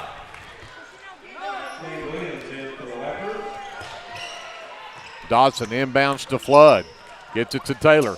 Gets it over to Williams, and it's tipped out of bounds. Last touched by the Leopards. That is turnover number 14. Yeah, they got to slow down. We talked about this before. The goal of a press breaker is to break the press. Goathart's shot won't go. Rebound pulled down in the lane by Alvarez, and he is fouled on his putback attempt. That foul goes against Maverick Dodson, his first. Third team foul, but that one on the shot will put Alvarez at the line for the first time tonight. And he knocks it down. He's got 3 points in the game. 59-40. And misses the second one. Taylor tips the rebound into the hands of Dorman. Outlet for Flood, trapped in the backcourt. Gets it away to Dodson. Over to Dorman. Back up to Flood. Over to Dodson right side. Wanted that three, but they ran him off the line. He's trapped and turns it over. Ahead, Epperson got it.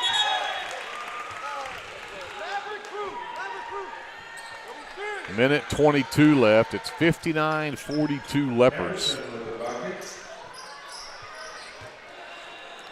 Dorman will inbounds. They got it into Zach Howie, number 11, the sophomore who's checked in, and he is tied up. Leopards had the possession arrow. Number 14, Abel Williams, also in the game for the Leopards.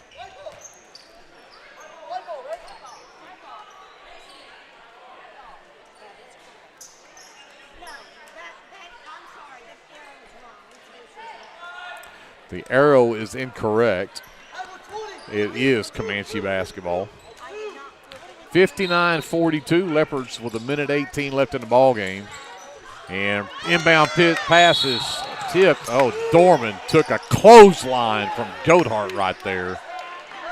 Glad he is okay. I mean, he just grabbed that and headed out, and I mean got clotheslined. And that is his first, and then just the fourth team foul. And Dorman turns it over.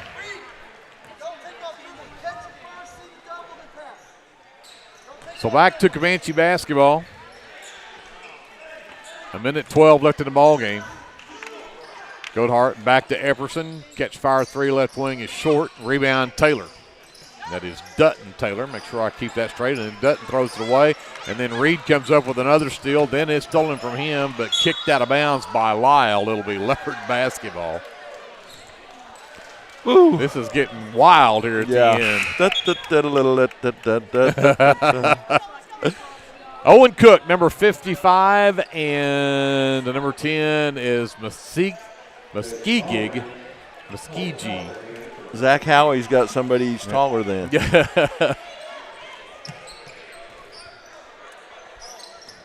And the pass intended underneath for Cade Williams. Out of bounds. Leopards turn it over for the 18th time now. As we go under a minute left in the ball game. Goathart will bring it up. Now he gives it up to Epperson. Back to Goathart. Drives into the lane. Shot blocked. Cade Williams with the block. Comes up with the steal. Fell down with it, so they'll call travel on him.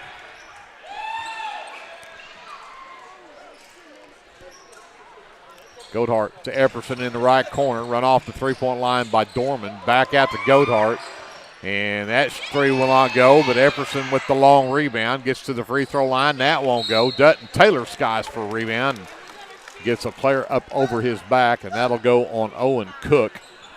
And that's fifth team foul, so with 37 seconds left in the ball game, Dutton Taylor heads to the free throw line. Taylor in the JV game actually shot 2 free throws, knocked them both down right at the end of the game for JV.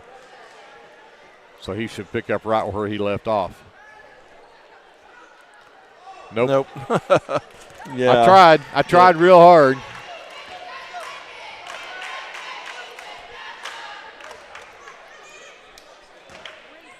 Dutton Taylor with a second free throw attempt.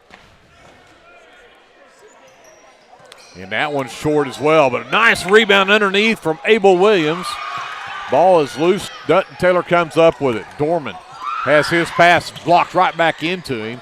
Still can't get it away. There is all kinds of bodies, and Epperson on the other end gets an easy basket. 59-44. Dorman gets it ahead. Abel Williams spinning in the lane, puts it up. No, but he'll get free throws.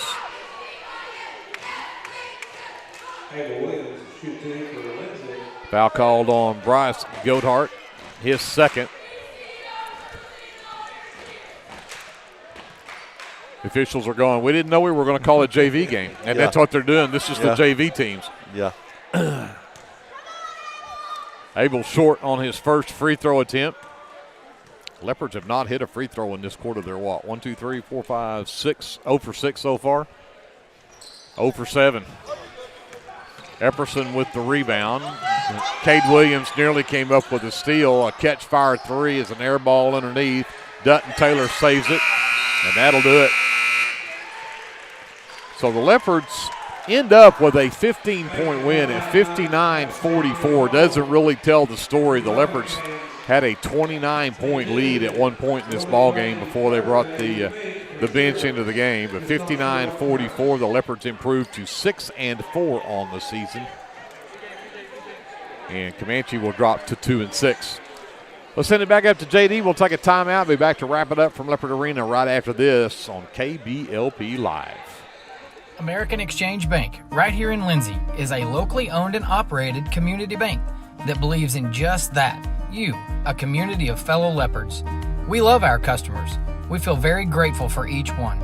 So if you are looking for a safe place to put your money, need help achieving that next dream project, or are simply looking for a different banking experience, give us a call at 405-756-3101. We look forward to serving you each day. Member FDIC and Equal Housing Lender. Hey friends, Danny Daniels here. I wanted to take a moment and let you know about a very helpful service that I provide for you and your family in our community. I own and operate Danny Daniels Pest Services, and I would like to ask you to call me the next time you have a need or desire for effective, safe, and affordable pest services. If you have spiders, roaches, ants, fleas, ticks, scorpions, crickets, whatever, I can help. Give me a call at 405-428-3833. That's 405-428-3833. I'd be glad to help. This is Dr. Matt Shelton with Lindsay Family Dentistry. I'm a 1997 graduate of Lindsay High School and have been practicing dentistry in Lindsay since 2006.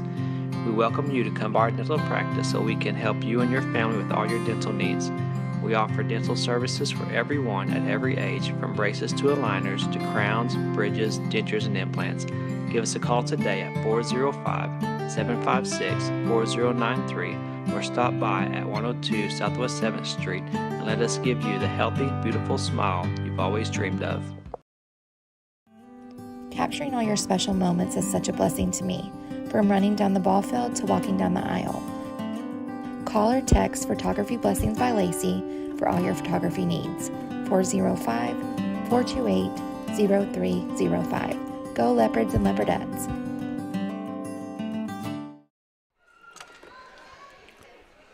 Back to wrap it up from Leopard Arena, 59-44. The Lindsay Leopards with a 15-point win in a game that was not nearly that close down the stretch. The Leopards bench come in and give up some points, but it's, again, a good win for the Leopards as they improve to 6-4 on the season. Comanche had two players in double figures. Colby Shannon finishes the game with 12, 10 for Giovanni Demery. As the only two players in double figures. Just outside of that, Bryson Lastly finishes with 9 in the ball game. 6 points from Cooper Epperson, 3 apiece from Easton Bowen and Jonathan Alvarez, and a free throw from T.C. Lindsay rounds out the scoring for Comanche. I had them 6 of 10 from the free throw line. Yes. For the Lindsay Leopards, 3 players in double figures. Bryce Cater with an 11-point third quarter, has 16 for the ball game, and then 12 points apiece from Creed Taylor and Isaac Cameron. Taylor had his 12 all in the first half on 4 3-point baskets. 7 points from Hunter Russell in off the bench tonight, 6 points from Gustavo Torres, 4 points from Crew Flood, and 2 from Armando Hernandez rounds out the scoring for the Leopards, and the Leopards a dismal 9 of 23 from the free throw line. Leopards almost double up Comanche on the glass, 34-18. They out-rebound Comanche. And then the Leopards with 19 turnovers tonight, and Comanche ends up with 19 as well. With that, we talked to Glenn about the shooting numbers. Well, Comanche actually ended up shooting pretty good from two-point range. They were 16 for 30 from two-point range for 53%. but they were only 2 for 19 from three-point range for 11%.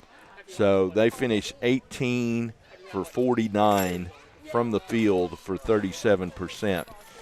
Lindsay, not bad, a little bit under the numbers you want, but still not a bad night. The fourth quarter, we were 2 for 9 from the field with our JV team in there, but we finished 16 for 33 from two-point range for 48%, 6 for 21 from three-point range for 29%, for a total of 22 for 54 for 41%. So not a bad shooting night. Again, I liked our defense. You know, we held them to – they had 15 points, came out really hot there in that first quarter, but then we hold them to 2 points in the second quarter, 11 points in the third quarter, and then they end up with 16 points there in that fourth quarter. But, you know, I thought our defense was pretty good tonight. Absolutely. So, yeah, the Leopards come away with the win, 59-44.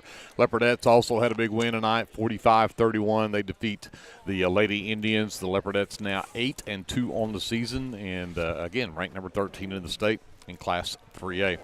With that, we will say goodnight from Leopard Arena. Again, reminder, Charles Cahately Classic, Thursday, Friday, Saturday, the scheduled time.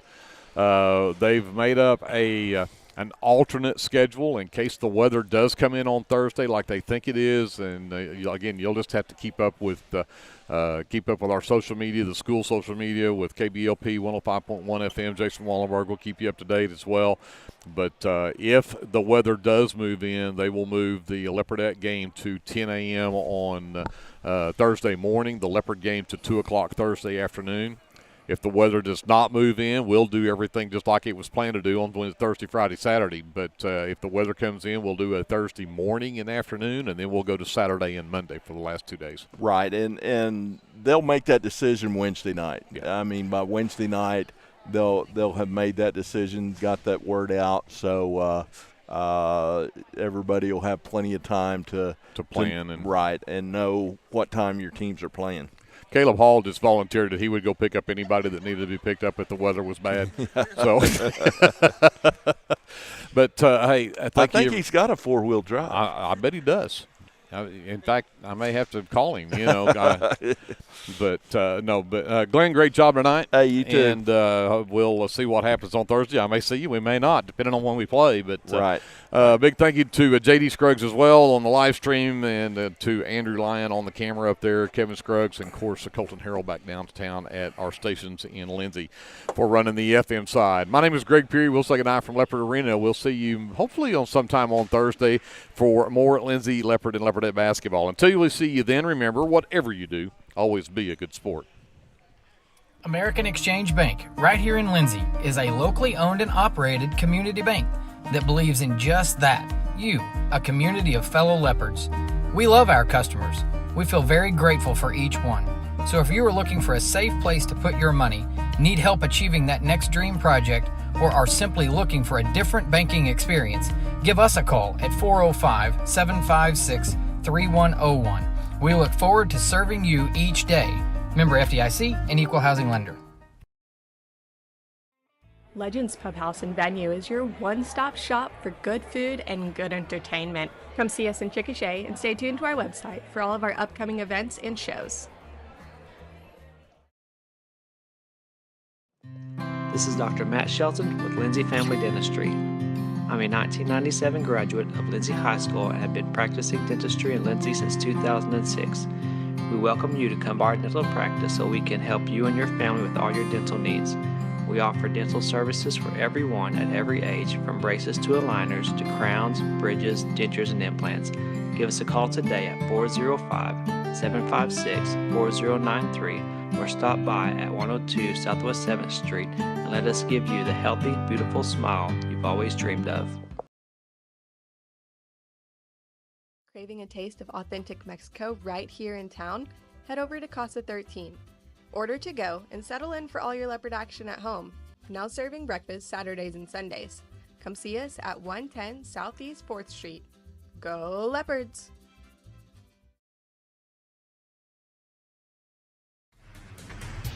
At Rural Electric Cooperative, we're committed to providing electric power and opportunity to the many areas our members call home.